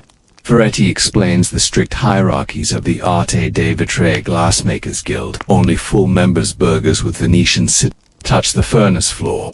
Apprentices, often starting at age 10, spend years sweeping ash and attending to tools before they learn the first basic gather. You meet 14-year-old Luca, whose brow is dusted with white powder. Luca practices rolling a solid blob of cooled glass on a Mavra polished marble slab, shaping it with seasoned leather gloves. I dream of crafting a Venetian goblet, he confides. His master reminds him gently, patience and precision, always. Primary glass blowing techniques. Back at the furnace, Ferretti demonstrates a simple flask-shaped bauble. He blows a slow puff, then quickly dips the gather into a pot of iron oxide for pale amber tint.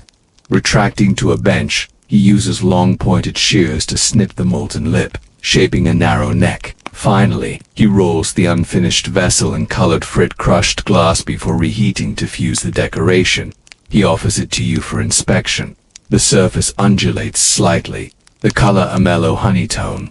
Imperfections, Ferretti, it says, remember the hand that made it. He Forgotten Guilds of Medieval Venetian Glassblowers Section 1, approx 1,600 words. You step onto the narrow stone quay of Murano Island just before sunrise. The lagoon's mist curling around Pastel Palazzo. Ahead, a low chimney stack marks the forge of the San Tommaso Glass Guild, where master artisans have blown crystalline wonders for centuries. As you cross the canal bridge, the first glow of furnace fire spills through arched doorways. Master Valerio Ferretti, his hands reddened from long use, greets you at the threshold. He leads you past kettles of molten silica and chalk-white powdered soda ash. Welcome, he says, voice echoing softly. Today you witness how we drew fire into glass. Raw materials and preparation. In an adjacent courtyard, you see pyramid-shaped stacks of broken Venetian glass collected from workshops across the lagoon. Ferretti explains that recycling old shards reduces fuel needs by up to 30%. Next to the colored lie heaped sacks of white sand mined from the nearby Po Delta, high in silica, low in iron, ensuring the glass's famed clarity. A third ingredient, soda ash, arrives in barrels harvested from the ashes of coastal saltwort plants. Ferretti lifts a handful coarse chalky grains that, when combined with silica, lower melting temperature and improve workability. Our predecessors, he notes, guarded exact ratios as jealously as family secrets. The furnace and melting process. You follow Ferretti into the glowing heart of the atelier, a rectangular furnace, its opening just tall enough to admit a single workman, blazes at over 200 degrees Celsius. Inside, a crucible of brick holds the glass melt. A bellowsman taps iron handles in a steady rhythm, stoking the flames with local olive wood. Ferretti removes the furnace's small iron door and inserts a long steel blowpipe, rotating it gently as the crucible's glow clings to the pipes. He withdraws, then blows softly, forming a molten gather roughly the size of a grapefruit. You feel the heat radiate across the workshop floor, guild structure and apprenticeship outside. Ferretti explains the strict hierarchies of the Arte dei Vetri Glassmakers Guild. Only full members, burghers with Venetian citizenship, may touch the furnace floor. Apprentices, often starting at age 10, spend years sweeping ash and attending to tools before they learn the first basic gather. You meet 14-year-old Luca, whose brow is dusted with white powder. Luca practices rolling a solid blob of cooled glass on a Mavra polished marble slab, shaping it with seasoned leather gloves. I dream of crafting a Venetian goblet, he confides. His master reminds him gently. Patience and precision, always. Primary glass blowing techniques. Back at the furnace, Ferretti demonstrates a simple flask-shaped bauble. He blows a slow puff, then quickly dips the gather into a pot of iron oxide for pale amber tint. Retracting to a bench, he uses long pointed shears to snip the molten lip, shaping a narrow neck. Finally, he rolls the unfinished vessel in colored, frit crushed glass before reheating to fuse the decoration. He offers it to you for inspection. The surface undulates slightly, the color a mellow honey tone. Imperfections, Ferretti says. Remember the hand that made it. Dawn breaks gently over the lagoon as you arrive at the glowing forney of San Tommaso for one final day with the glassmasters. The air is perfumed with olive wood smoke and molten silica, and artisans move with quiet purpose. Today, Valerio Ferretti will show you how medieval techniques shaped the apex of Venetian glass and how those secrets survived into modern times. The Masterpiece Commission. Valerio leads you to a raised platform in the center of the workshop, where a wooden stand holds an unfinished beaker of the Great Council. This ceremonial goblet, nearly half a meter tall, will be presented to the Doge on the next feast day. Its design features spiraling Latimo canes and a ruby red foot. You'll witness the final pull. Valerio explains. An assistant stands ready with long iron pontile, heated red hot. When the gather is perfect, we sever it from the blowpipe in one smooth motion and transfer it to the pontile. The team moves in precise choreography. One artisan gathers molten crystal, another dips and rolls, a third shapes the neck, a fourth transfers to the pontile. Sparks of molten glass fly as the pontile kisses the beaker's lip, leaving a faint silver scar that will later be ground smooth. At the end, Valerio holds the completed beaker aloft. Its clarity is astonishing. Light streams through without distortion, and the Latimo canes glow like frozen fountains. From republic to republic as Moreno's forney flourished, the Venetian Republic peaked and slowly declined. By the 17th century, shifts in trade routes and political fortunes eroded Venice's dominance. Competitors in Bohemia and England undercut prices. The cost of imported plant ash and Levantin forsythite rose. Many forney shuttered. Valerio walks you through the silent rows of cold furnaces along a side canal. Some of these forney closed a century ago, he says, but a few survived by adapting, producing spectacle glass for royal courts, scientific instruments, and industrial-scale sheet glass. He pauses before a sealed door marked Forno di San Giovanni. Legends say its last master fled in 1750, carrying only his recipe verses and a handful of his finest canes. The rest was lost beneath silt when the canal flooded.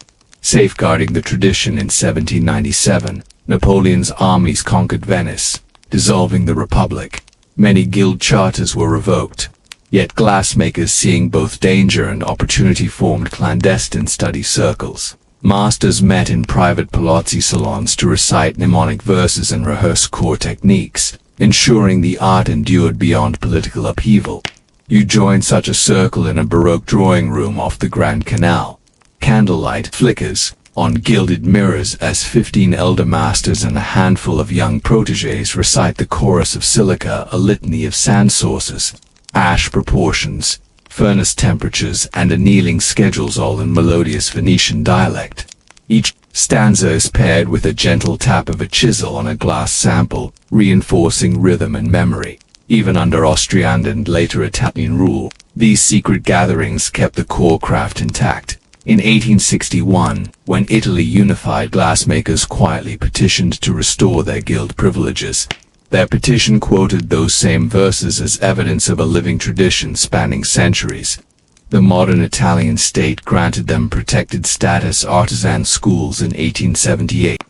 The modern revival today. Murano is a tourist haven. Glass-blowing demonstrations draw crowds, and souvenir shops overflow with mass-produced fakes. But in tucked-away ateliers like San Tommaso, the medieval lineage shines through.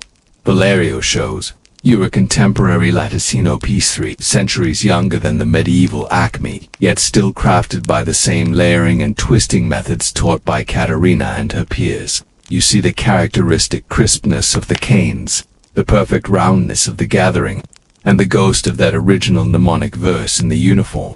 Spacing of the glass strands. Dawn breaks gently over the lagoon as you arrive at the glowing forney of San Tommaso for one final day with the glassmasters. The air is perfumed with olive wood smoke and molten silica, and artisans move with quiet purpose. Today, Valerio Ferretti will show you how medieval techniques shaped the apex of Venetian glass and how those secrets survived into modern times. The Masterpiece Commission. Valerio leads you to a raised platform in the center of the workshop, where a wooden stand holds an unfinished beaker of the Great Council. This ceremonial goblet, nearly half a meter tall, will be presented to the Doge on the next feast day. Its design features spiraling Latimo canes and a ruby red foot. You'll witness the final pull, Valerio explains. An assistant stands ready with a long iron pontile, heated red hot. When the gather is perfect, we sever it from the blowpipe in one smooth motion and transfer it to the pontile. The team moves in precise choreography. One artisan gathers molten crystal, another dips and rolls. A third shapes the neck, a fourth transfers to the pontile. Sparks of molten glass fly as the pontile kisses the beaker's lip, leaving a faint silver scar that will later be ground smooth. At the end, Valerio holds the completed beaker aloft. Its clarity is astonishing. Light streams through without distortion, and the Latimo canes glow like frozen fountains. From republic to republic, as Murano's Forni flourished, the Venetian Republic peaked, then slowly declined. By the 17th century, shifts in trade routes and political fortunes eroded Venice's dominance. Competitors in Bohemia and England undercut prices. The cost of imported plant ash and Levantin forsterite rose. Many Forni shuttered. Valerio walks you through the silent rows of cold furnaces along a side canal. Some of these Forni closed a century ago, he says, but a few survived by adapting, producing spectacle glass for royal courts, scientific instruments, and industrial-scale sheet glass. He pauses before a sealed door marked Forno di San Giovanni.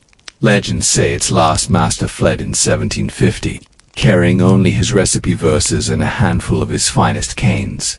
The rest was lost beneath silt when the canal flooded. Safeguarding the tradition, in 1797, Napoleon's armies conquered Venice, dissolving the Republic.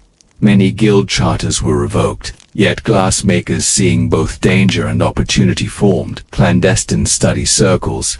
Masters met in private palazzi salons to recite mnemonic verses and rehearse core techniques, ensuring the art endured beyond political upheaval. You join such a circle in a Baroque drawing room off the Grand Canal.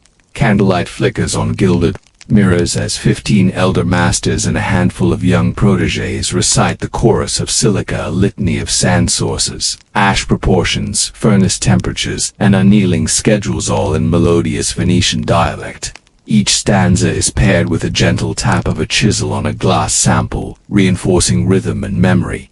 Even under Austrian and later Italian rule, these secret gatherings kept the core craft intact. In 1861, when Italy unified, glassmakers quietly petitioned to restore their guild privileges. Their petition quoted those same verses as evidence of a living tradition spanning centuries. The modern Italian state granted them protected status. Artisan schools in 1878, the modern revival today. Murano is a tourist haven. Glass-blowing demonstrations draw crowds, and souvenir shops overflow with mass-produced fakes. But in ateliers like San Tommaso, the medieval lineage shines through. Valerio shows you a contemporary Latticino piece 3 centuries younger than the medieval acme, yet still crafted by the same layering and twisting methods taught by Caterina and her peers. You see the characteristic crispness of the canes, the perfect roundness of the gathering, and the ghost of that original mnemonic verse in the uniform spacing of the glass strands. Months after your time in Chang'an's palatial workshops, you travel west along the Silk Road's winding tracks. Camels sway beneath laden saddlebows. Merchants call across dusty caravanserais. At each stop, Dunhuang, Kashgar, Samarkand glimpse bundles of raw silk, its pale sheen folded between parchment wrapping. In the caravanserai at Merv, you meet Parthian sericulturist Ardashir, who tends a small mulberry grove near the Oxus River. We learn to rear silkworms from captured Chinese craftsmen, he says quietly, gazing at the swaying leaves. Under a wooden trellis, dozens of bamboo frames hold trays of late-season cocoons. Parthian adaptations, Ardashir explains. Parthians faced different challenges: hotter summers, sandstorms, and scarce water. They shifted rearing indoors, building sturdy, sun-baked brick nurseries. Apprentice girls fanned fresh air through lattice windows to keep larvae cool. They also discovered local willow ash mixed with desert sage produced a paler soda ash, substitute coarser but serviceable. You watch as Ardashia's team reheats cocoons in steam chambers lined with clay bricks. The resulting filaments are thicker and slightly toned. Our silk makes excellent coarse weaves and tapestry backing, he says. You handle a length of hand-woven fabric. The silk still glimmers, though its texture is more rustic than Chinese brocade. Emerging Central Asian weaves at Bukhara's dye pits. Master dyer Malika shows you her Adrak-inspired resist patterns. On silk squares, she applies natural wax paste in geometric ikat motifs, dips the squares in indigo, then scrapes off the paste to reveal crisp white designs. Silk's fine threads hold dye differently than cotton, she notes. We learned, through trial, how long to boil and when to refresh the vats. Over noisy pedal looms, Uzbek weavers interlace silk with wool wefts, producing pashmina-blended shawls. The silk provides strength. The wool imparts warmth. You admire the shawl's tight weave. Each centimeter contains over 50 picks, a testament to cross-cultural innovation.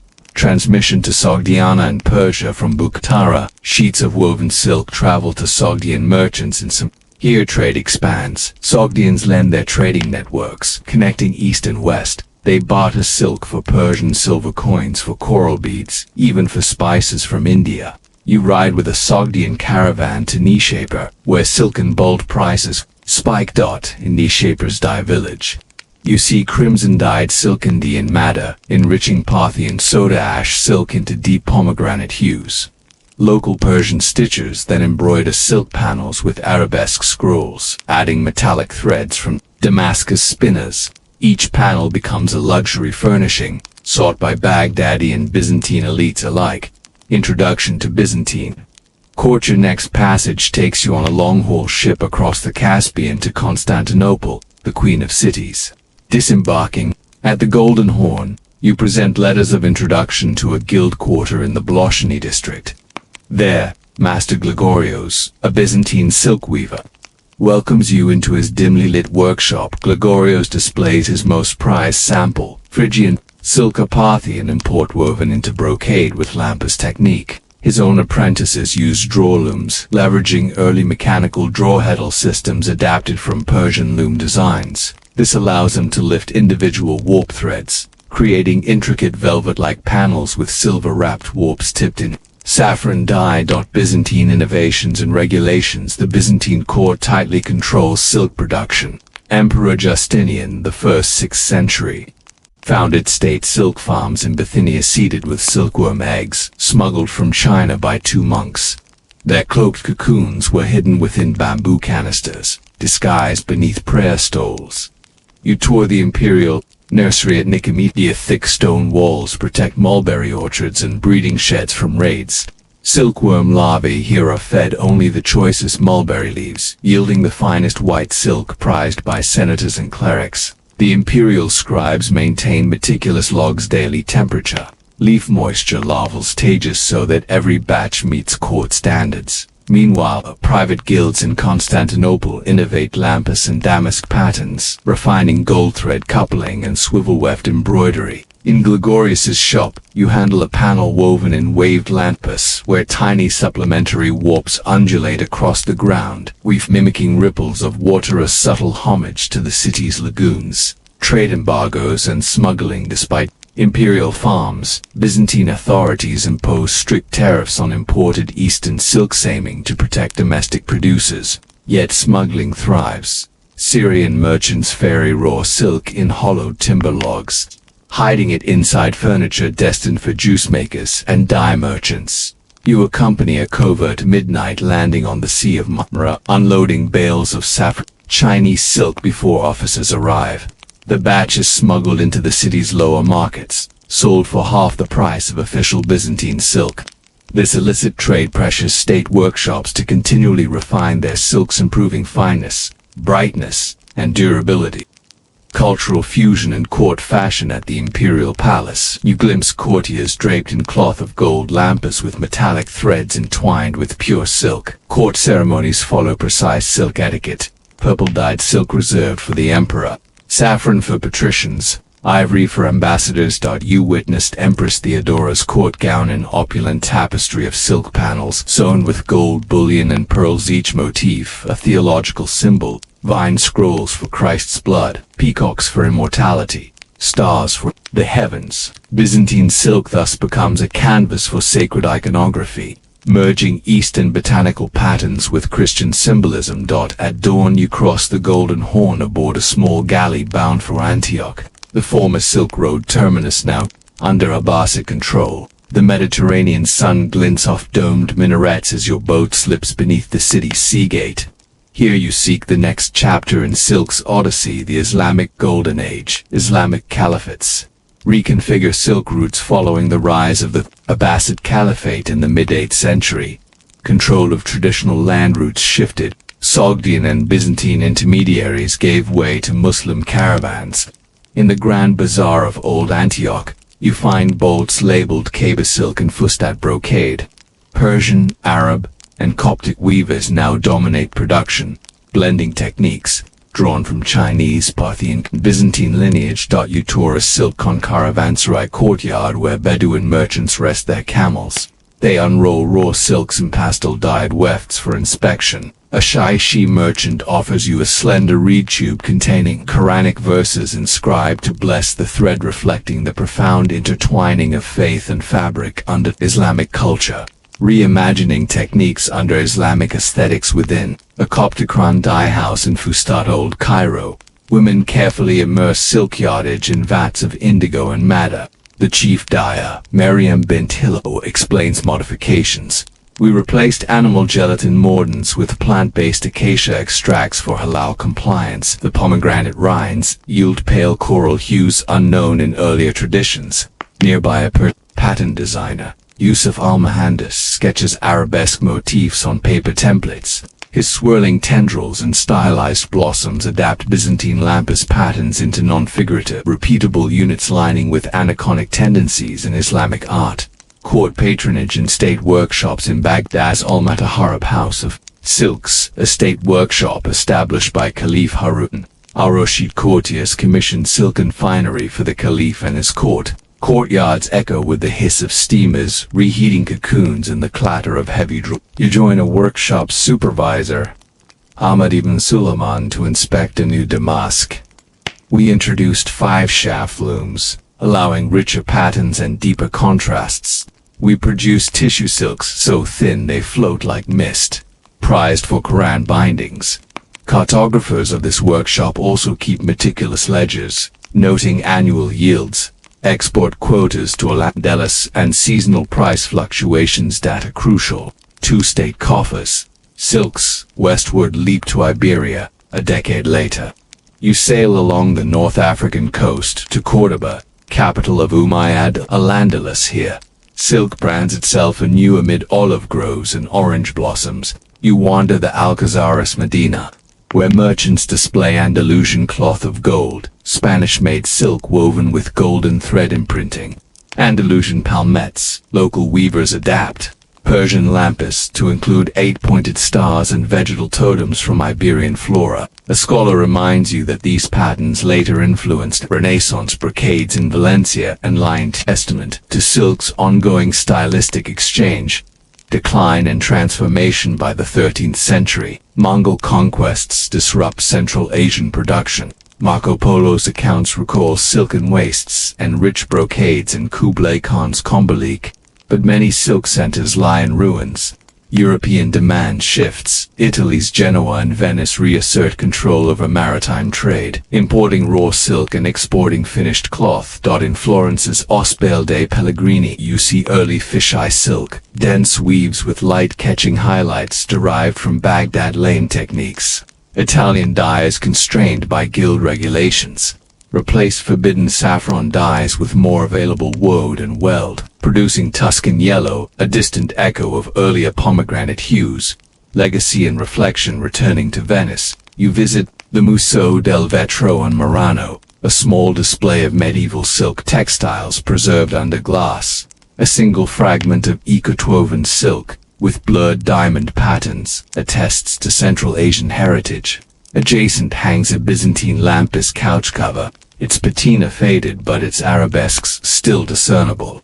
A final panel shows Andalusian damask geometric flowers in silver thread relief. As you drift into sleep, contemplate the thread that connected empires. The sericulturists in Chang'an's bamboo groves, protecting their craft under thread of death. Parthian adapters who turned Chinese. Tufasiltu, rustic tapestry backing Byzantine innovators who fused East and West, transforming silk into political symbolism. Islamic caliphates who reimagined dye and draw loom techniques under new aesthetics. Andalusian weavers weaving Mediterranean palmettes into European Renaissance cloth. Silk's journey reveals how a fragile worm nurtured by mulberry leaves spun not just cocoons, but global networks of technology, art, and faith, binding distant cultures in a shared pursuit of beauty and innovation. Story 8. The Hidden. Women Scribes of Medieval Timbuktu's Manuscript Trade. Section 1. Approx. 1,600 words. You arrive in Timbuktu just as the late afternoon sun gilds the clay walls of Jingabur Mosque. The air is peppered with the scent of millet porridge and the distant hum of traders bargaining over camel pelts. Narrow alleys weave between sun-baked houses, their mud brick facades etched with carved Quranic script.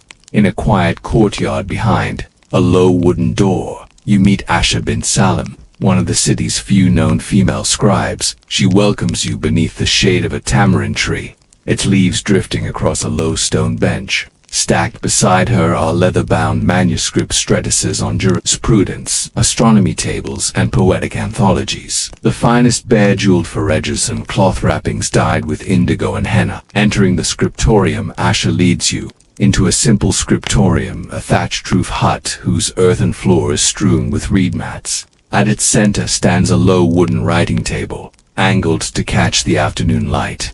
On its surface rest brass trays of powdered pigments, red ochre, lapis lazuli blue imported from Afghanistan, carbon black from desert acacia, wooden hollowed, gourd palettes holding palm oil to bind inks. Along one wall, narrow shelves hold stacks of reams of parchment, fine goatskin cured in alkaline baths, and trimmed by master leatherworkers. Each sheet is burnished with smooth sharkskin stones until translucent and ready for calligraphy. Asha unrolls a fresh folio and lights a tallow lamp, its wick flickering against the far wall. Tools of the female scribe. Asha dips her reed pen, a slender strip of local reed carved into a nib with a razor-sharp pigeon feather, into the gilt-edged inkpot. She demonstrates an olive, the simplest Arabic letter, then swiftly moves to more challenging ligatures, the stacked SN and looping QF. Each stroke is deliberate, the tines of her pen releasing ink in measured surges. Beside her, an apprentice, young Mariamitris's identical letters, her brow furrowed in concentration. Our work begins at dawn, Asha explains, but the best light comes midday. We pause then, not only for prayer, but to let the sun's rays reveal any smudges or misaligned strokes. Women's role in manuscript production. Although male scholars dominate public lectures at Sankha University, it is women like Asha who keep the manuscripts alive.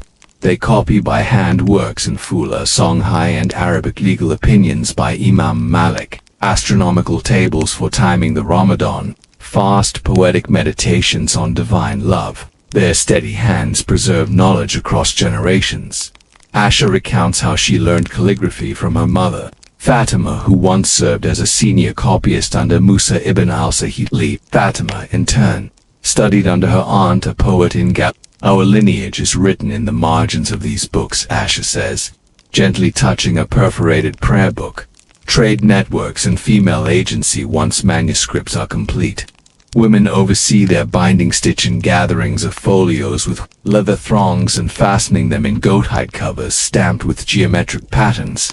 These volumes travel by canoe down the Niger River to Jen, and caravans carry them north to Marrakesh or east to Kano. Women in Timbuktu maintain contacts with Basra and Cairo merchants, sending parcels sealed with wax bearing the family's signet. Aisha's sister Jamila manages the local trading house, negotiating exchange rates for gold dust and salt ingots in return for prized volumes. Silence is our currency, Jamila once told her business partners. Quiet skill speaks louder. then grand speeches, daily rituals, and scholarship at sunset. After the final copy is completed, Asha leads you in reciting a closing dua beneath the open sky. The manuscripts rest on carved wooden lecterns, their pages fluttering in the breeze. Each evening, she says, we read a verse aloud, reminding ourselves why we endure the burn of the flame and the ache in our shoulders. Her favorite verse, from Ibn Arabi, speaks of knowledge as a lamp. He who lights the candle of a single book illuminates the path of countless souls. 3 days later, you return to Aisha's scriptorium shortly after dawn's first prayer call. The tamarind courtyard is hushed. Only the caw of a lone crow disturbs the air. You find Asha seated atop her reed mat, ink-stained fingers poised. Above a fresh vellum sheet by her side, Mariama mixes a pale green pigment, ground malachite bound with gum. Arabic. Cataloging and commentary. Today, we prepare 2 copies of the Mukhtasar, Asha explains, referring to the legal compendium of Maliki. But first, she must compile a colophon, a scribal record appended at the manuscript's end. In elegant Arabic script, she notes, completed by the hand of Asha bin Salim, daughter of the desert, in year 715 under the judgeship of Imam al-Uthmani. Below, she adds personal marginalia. May Allah bless my departed mother, whose teaching remains within these dies. These comments, often omitted by male copyists, offer rare insight into the scribe's identity and motivations. Preserving in perfect pages, the first copy, transcribed by Aisha's own hand, contains a subtle transcription error, an omitted line in a passage on testamentary law. She detects the mistake when comparing her text to the exemplar. Instead of discarding the entire folio, she places a small decorative symbol, a starburst, in the margin and rewrites the missing line on a slip of parchment, neatly stitched alongside. This technique preserves both the integrity of the scribe's work and the original exemplar's authority. She notes, future readers must see where human fallibility met divine text. Illustration and illumination. Once the text is complete, attention turns to illumination. Asha retrieves a bound volume of botanical sketches, a patterned book of arabesque motifs and geometric stars.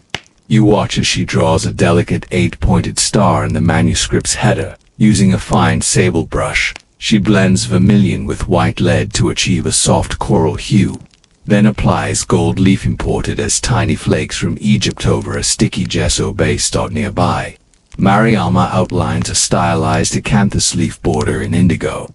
Women's hands often execute the finest ornamental work, Asha remarks. Our nimble fingers lay golden pigments with less hand tremor than many men.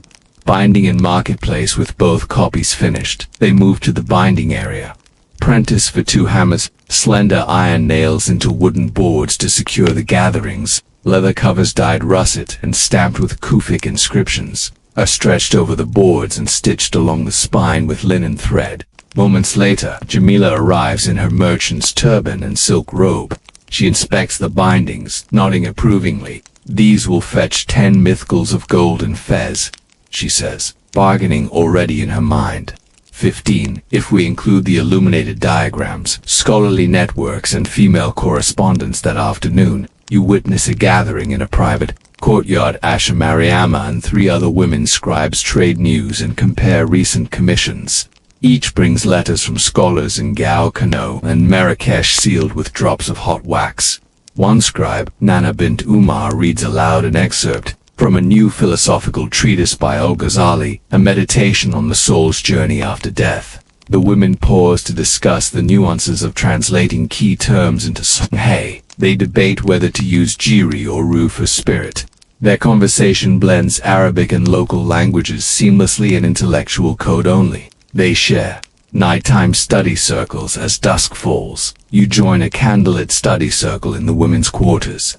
Asha passes around the 2 copies of the Mukhtasar, inviting each attendee to read a section aloud and comment. Mariama identifies a particularly terse legal stipulation, questioning its application to women's property rights. Asha smiles. Your insight reminds us that law must meet lived experience. No male scholar intrudes. This sanctuary of female scholarship has persisted for generations. The low hum of whispered readings and the scratch of reed pens creates a gentle rhythm and echo of centuries of devotion to knowledge, threats, and resilience.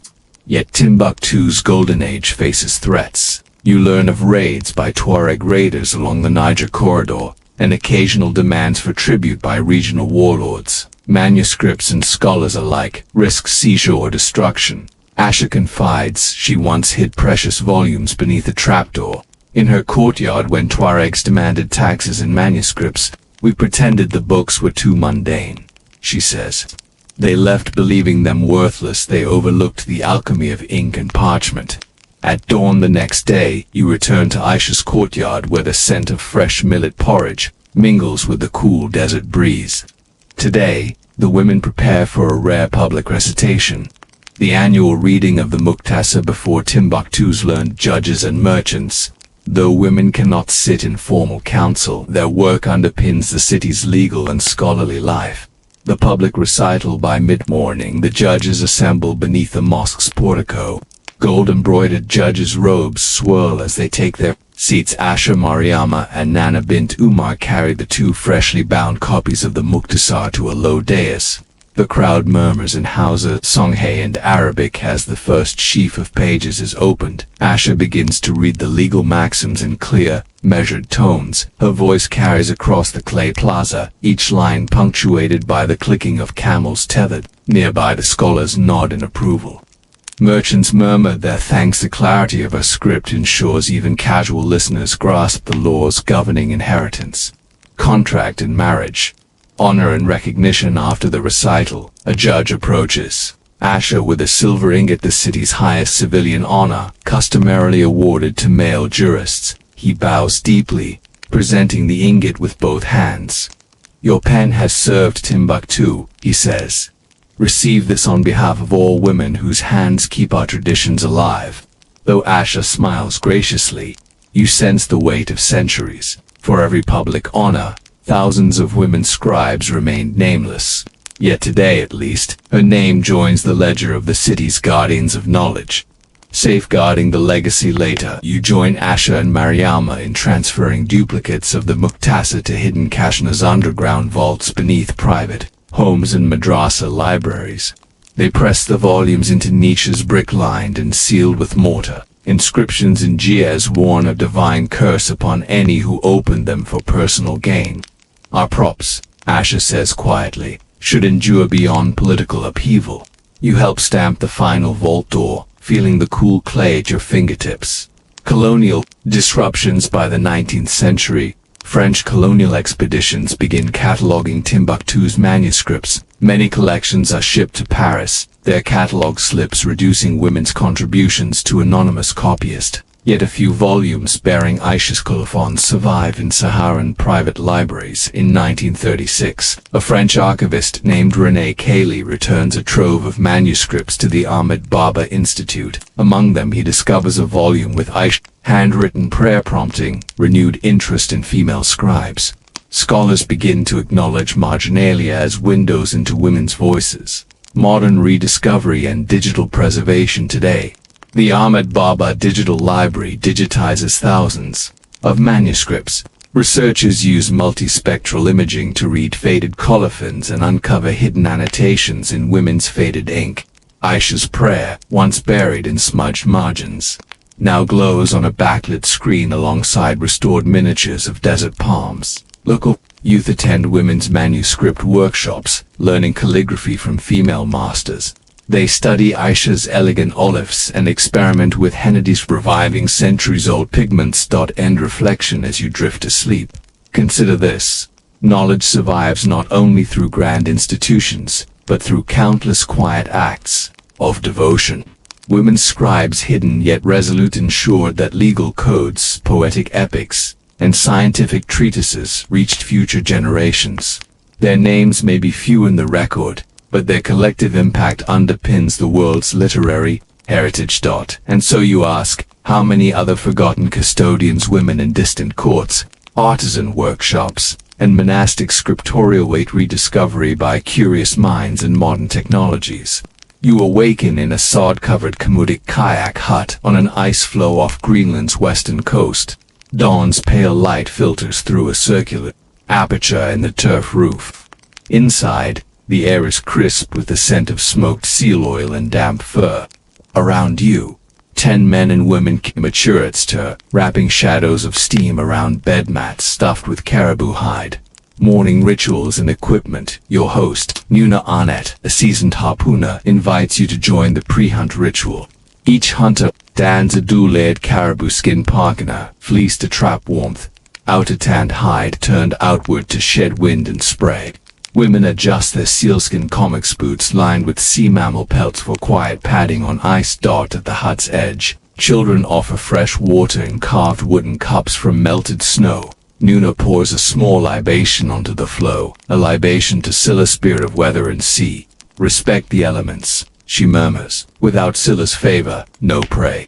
Preparing the kivik and harpoon drills outside 30-odd kayaks on ice blocks, each carved from driftwood and covered with stitched sealskin. Men check the hull seams, drawing a bone all along stitches to ensure watertight integrity.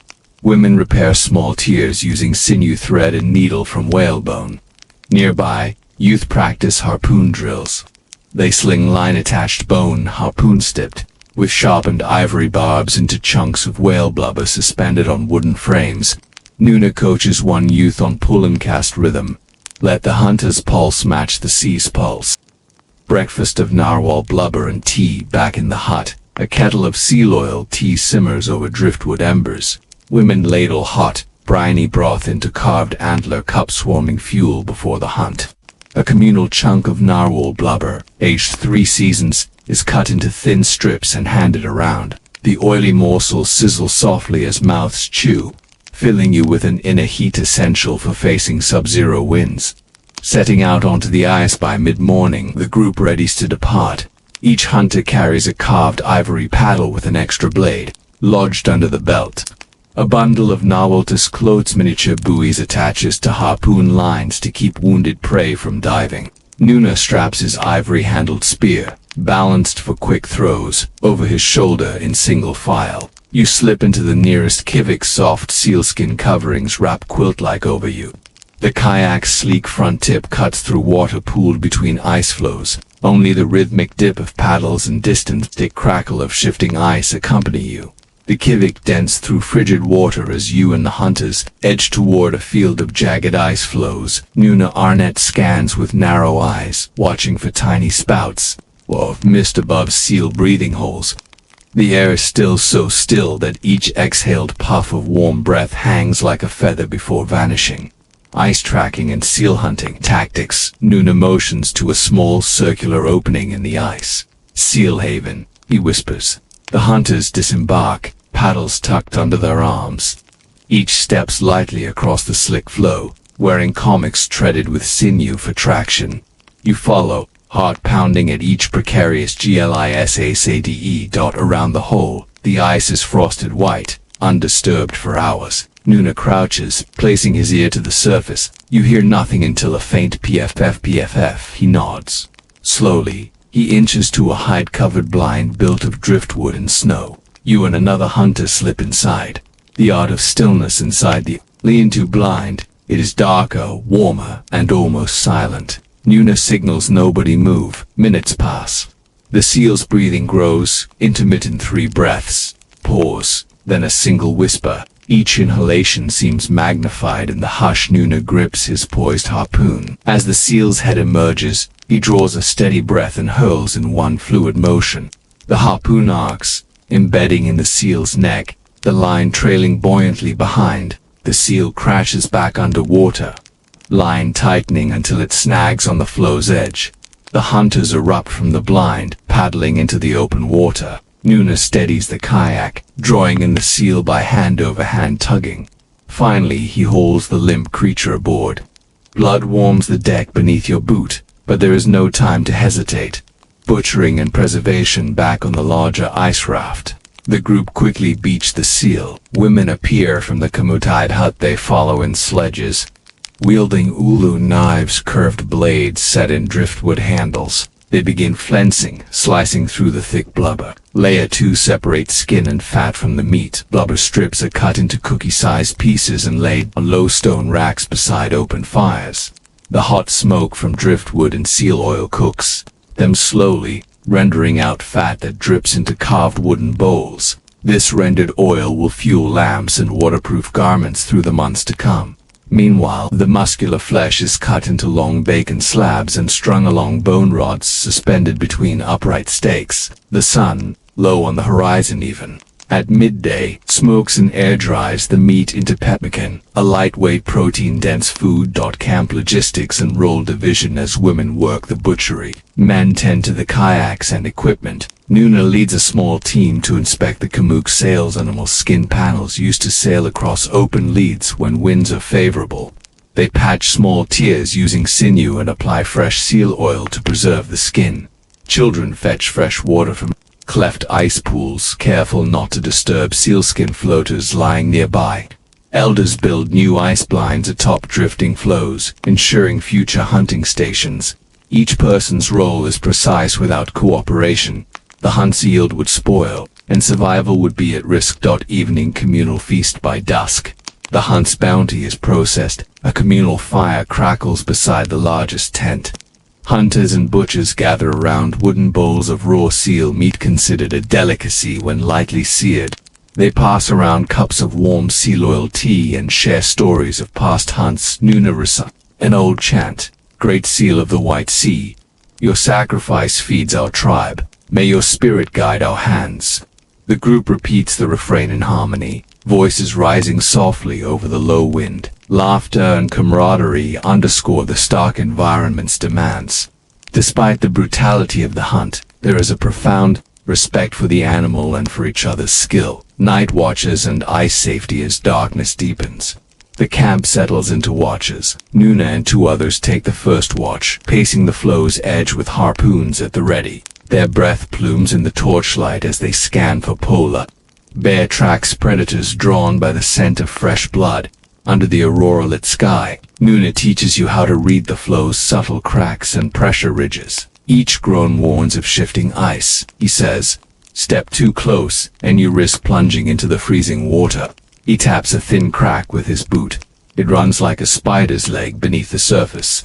Immediately, the camp's glow dims as everyone retreats inward. By pre-dawn twilight, the camp stirs again. A low purple glow paints the ice horizon as hunters prepare for the day's main target, the bowhead whale. The togog, whose massive form sustains communities for months. Nuna Arnett, and for experienced harpooners, load umiaks, open skin boats lashed onto sledges for transit across the ice. Scouting the open lead after the early prayer, the crew embarks in umiaks hauled by teams of dogs. The larger boats glide over thin water, ice blades cutting the surface. Ahead, a broad open lead stretches like a dark ribbon through the flow. Within its depths, steam vents, plumes of whale breath rise rhythmically. Nuna points to a series of 6 distant spouts. Bowhead, he whispers. They breathe here every 15 minutes. The umiaks fan out. Hunters crouch low to reduce their profile against the horizon. Nuna's eye is keen. He judges distance by the size of each spout's plume. Taller mists from closer whales. Coordinated harpoon attack at the water's edge. Nui and 3 hunters slip quietly into the umiak, each armed with long wooden oars, an ivory-tipped harpoon, and sealskin floats attached to lines. You join the 4th oarsman, seated at the stern. The umiak surges forward with dog sled momentum, then glides silently into the lead. When you are within 40 meters, Nuna shouts Nook, the signal to strike. The bowhead surfaces, its massive black head alone visible. In one synchronized motion, all 4 harpooners launch. You feel the reverberation as bone-tipped shafts embed in the whale's thick blubber. Managing a struck whale, the wounded whale dives, peeling out line with bass-like power. You brace against the umiak's thwarts as the line pulls you across open water. Nuna twines line around a wooden capstan, cranking to create drag. Each turn brings the whale closer to the flow. After 20 excruciating minutes, the whale surfaces nearby, bleeding crimson into the sea. A final hand-thrust harpoon ends its struggle. The umiak bobs with the carcass's bulk as Nui and two hunters secure the harpoons, flensing a leviathan back on stable ice. The community assembles with hushed energy. Mammoth ivory picks leverage the ice under the carcass to tilt its flank upward. Men and women wield ulu knives the size of dinner plates, slicing through the blubber sometimes 2 meters thick into manageable slabs. Blubber is rendered in massive pits. Heated stones lower into wooden vats, melting the fat into vats where children ladle the warm oil into sealskin bladders. Meanwhile, meat is cut into enormous blocks, hauled by dog teams back to the village. The whale's baleen and prize baleen springs are cleaned and stored. Elders carve ivory tusks into decorative harpoon heads and trade goods. Feast and redistribution when the last fat is rendered. The hunters share a ceremonial feast on the ice. They offer the whale's tongue considered the utmost delicacy. The eldest matriarch who distributes thin slices to the community. She blesses each portion, saying, "From ocean's depths to hearth's warmth, this gift binds us together." Families return to the village under the high Arctic sun, sledges creaking beneath their loads. A communal blockhouse awaits, its smoke curling from multiple lamps fueled by the whale oil. Seasonal cycle and knowledge transmission over the following weeks. The community processes the yield, sewing waterproof parkas from tanned whale and sealskins, crafting thick boots lined with fur, weaving sinew threads into walrus tusk bright nets for spring fishing. Children learn from elders how to judge ice safety, predict weather from cloud formations, and read animal tracks in snow. Every task embeds survival knowledge. Nuna gathers young hunters to teach the 7 breaths rule. Never approach a breathing hole when a whale has used all 7 breaths in quick succession, for the ice may shift beneath. Impact of climate and contact. By the late 18th century, European whalers press into Arctic waters, bringing new technologies and trade goods. Iron harpoon heads and metal kettles appear in Inuit camps. Some welcome the exchange, others resist disruptions to their seasonal rhythms. You witness a trading halt when European ships fail to return one spring, stranding Inuit hunters with damaged umiaks and no access to iron repairs. They revert to traditional bone harpoons for months, refining ancestral techniques. And reflection. As you drift into sleep back in the Kamutik hut, reflect on the Inuit's seamless integration with a frozen world, tracking whales across shifting flows, mobilizing entire communities for massive hunts, and transforming every fragment of the Leviathan into tools, fuel, and clothing. Their daily life balance fierce courage with communal solidarity and deep ecological knowledge. Tonight, consider the resilience embedded in these rhythms. How might modern climate shifts challenge these ancient practices? And what wisdom might such people hold for living lightly with Earth's fragile balances? You awaken before dawn in a stucco-white courtyard alongside Lake Texcoco, where mist drapes over obsidian-paved floors. Flickering copal incense hangs in the air as a servant pours cool spring water over your feet. The first act in a morning of ceremonial purification. Through a latticed wooden gate comes the soft thrum of conch trumpets calling the city to life. The cacao beans journey to your court by sunrise. You stand among ornate painted columns in the palace of a Tlatoani king. Courtiers cluster around large earthenware jars filled with roasted cacao beans, the food of the gods. These beans arrived by canoe from the tropical lowlands of Soconusco, carried in woven mats by porters, traded at the great market of Tlatelolco. After the morning cacao ceremony at the royal palace, you follow courtiers through bustling stone streets toward the market of Tlatelolco, where cacao beans and chocolate paste change hands beneath brightly painted awnings. The air here hums with bartering in Nahuatl, and you pass baskets of maize, piles of dried chili, and rows of ceramics awaiting wealthy buyers. The cacao market in Tlatelolco's central plaza is vast and escort-sized and thronged, with merchants, juice spot sifters shaking fermented cacao beans to remove husks, men weighing beans in feather-tipped scales, and women in woven hooples chanting price offers.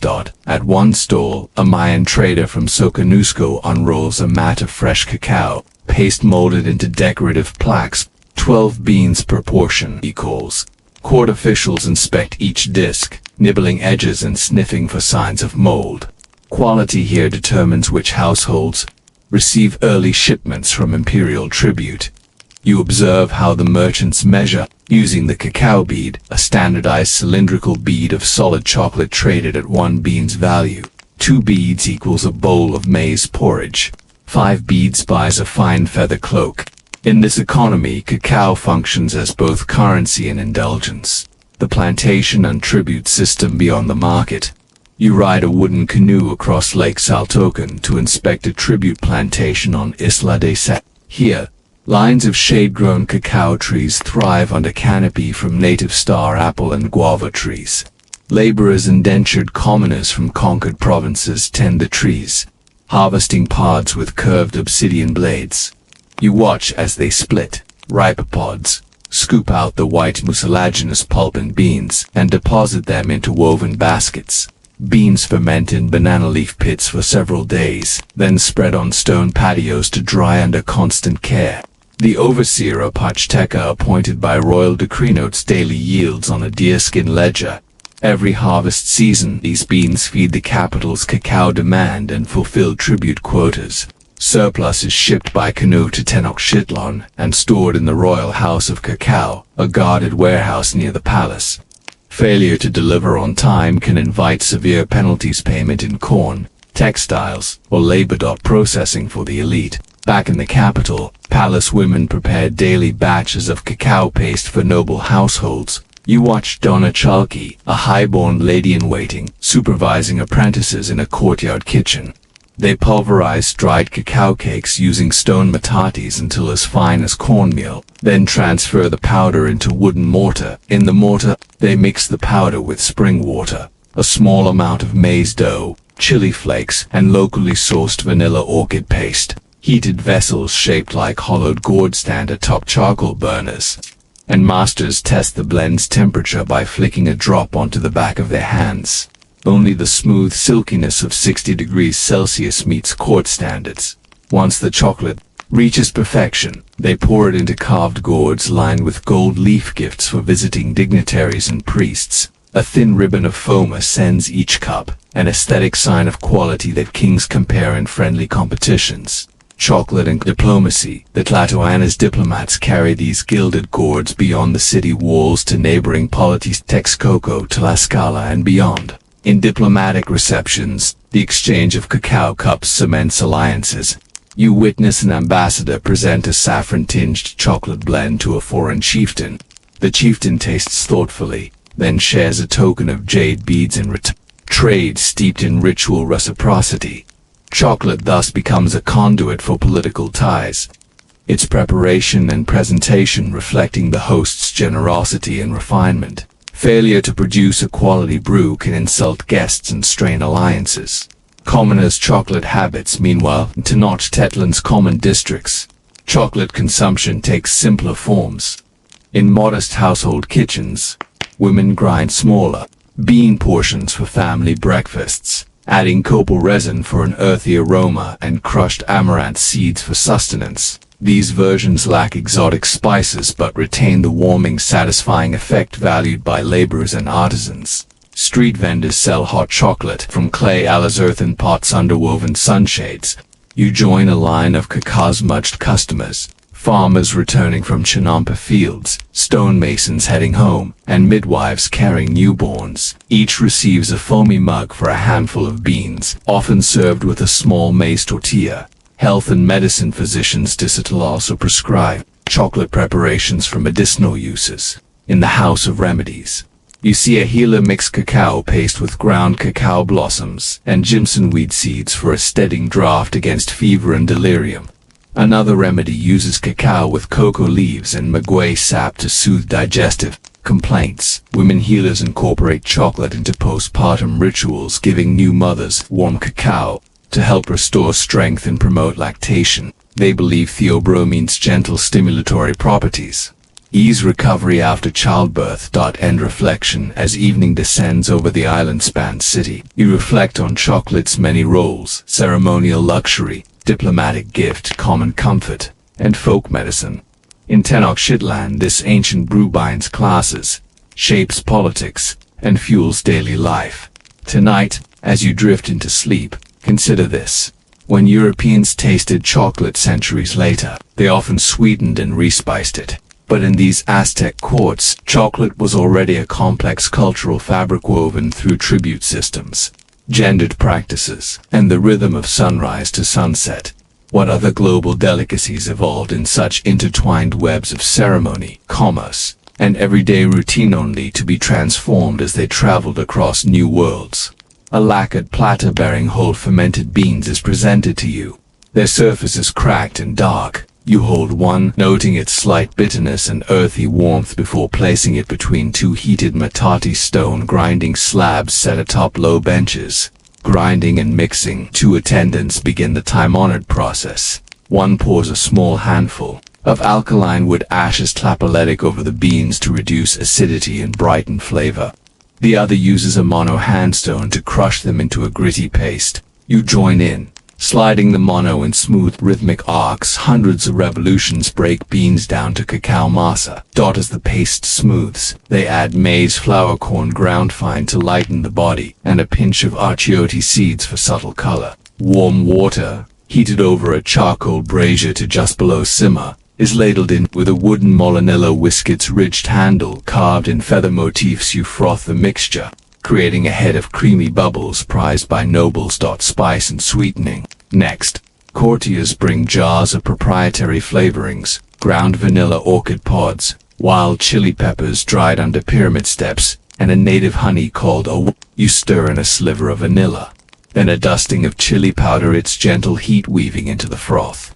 Honey follows, a drizzle that tames bitterness without clouding complexity. An attendant pours the finished so-called bitter water into tall painted cups of carved wood or fine ceramic. The beverage steams in the morning chill, its aroma a heady blend of earth, smoke, and floral sweetness. Ceremonial sipping and etiquette. You lift the cup with both hands, bowing your head slightly. The Tlatoani's daughter and elder priests wait nearby, ready to receive their own portions. In noble courts, one must sip silently, allowing the froth to caress the lips first, tasting the foam before the liquid. Speaking between sips is considered impolite. This is a moment of reverence. As you drink, you feel warming tendrils unfurled in your chest, clarity sharpening your senses. Musicians sound a melodious harp and flute duet, reinforcing the drink's role as both sustenance and sacred medium. Gender, class, and chocolate. Though cacao's origins are divine, its consumption is regulated. Only nobles, priests, and high-ranking warriors partake in this morning ritual. Commoners may sip thinned-down versions with extra water and maize at market stalls, but the rich, spiced form remains an elite privilege. Women of the court, often excluded from public ceremonies, host private cacao circles in secluded chambers, where midwives and medicine women blend cacao with medicinal herbs, epazote for digestion, marigold petals for clarity.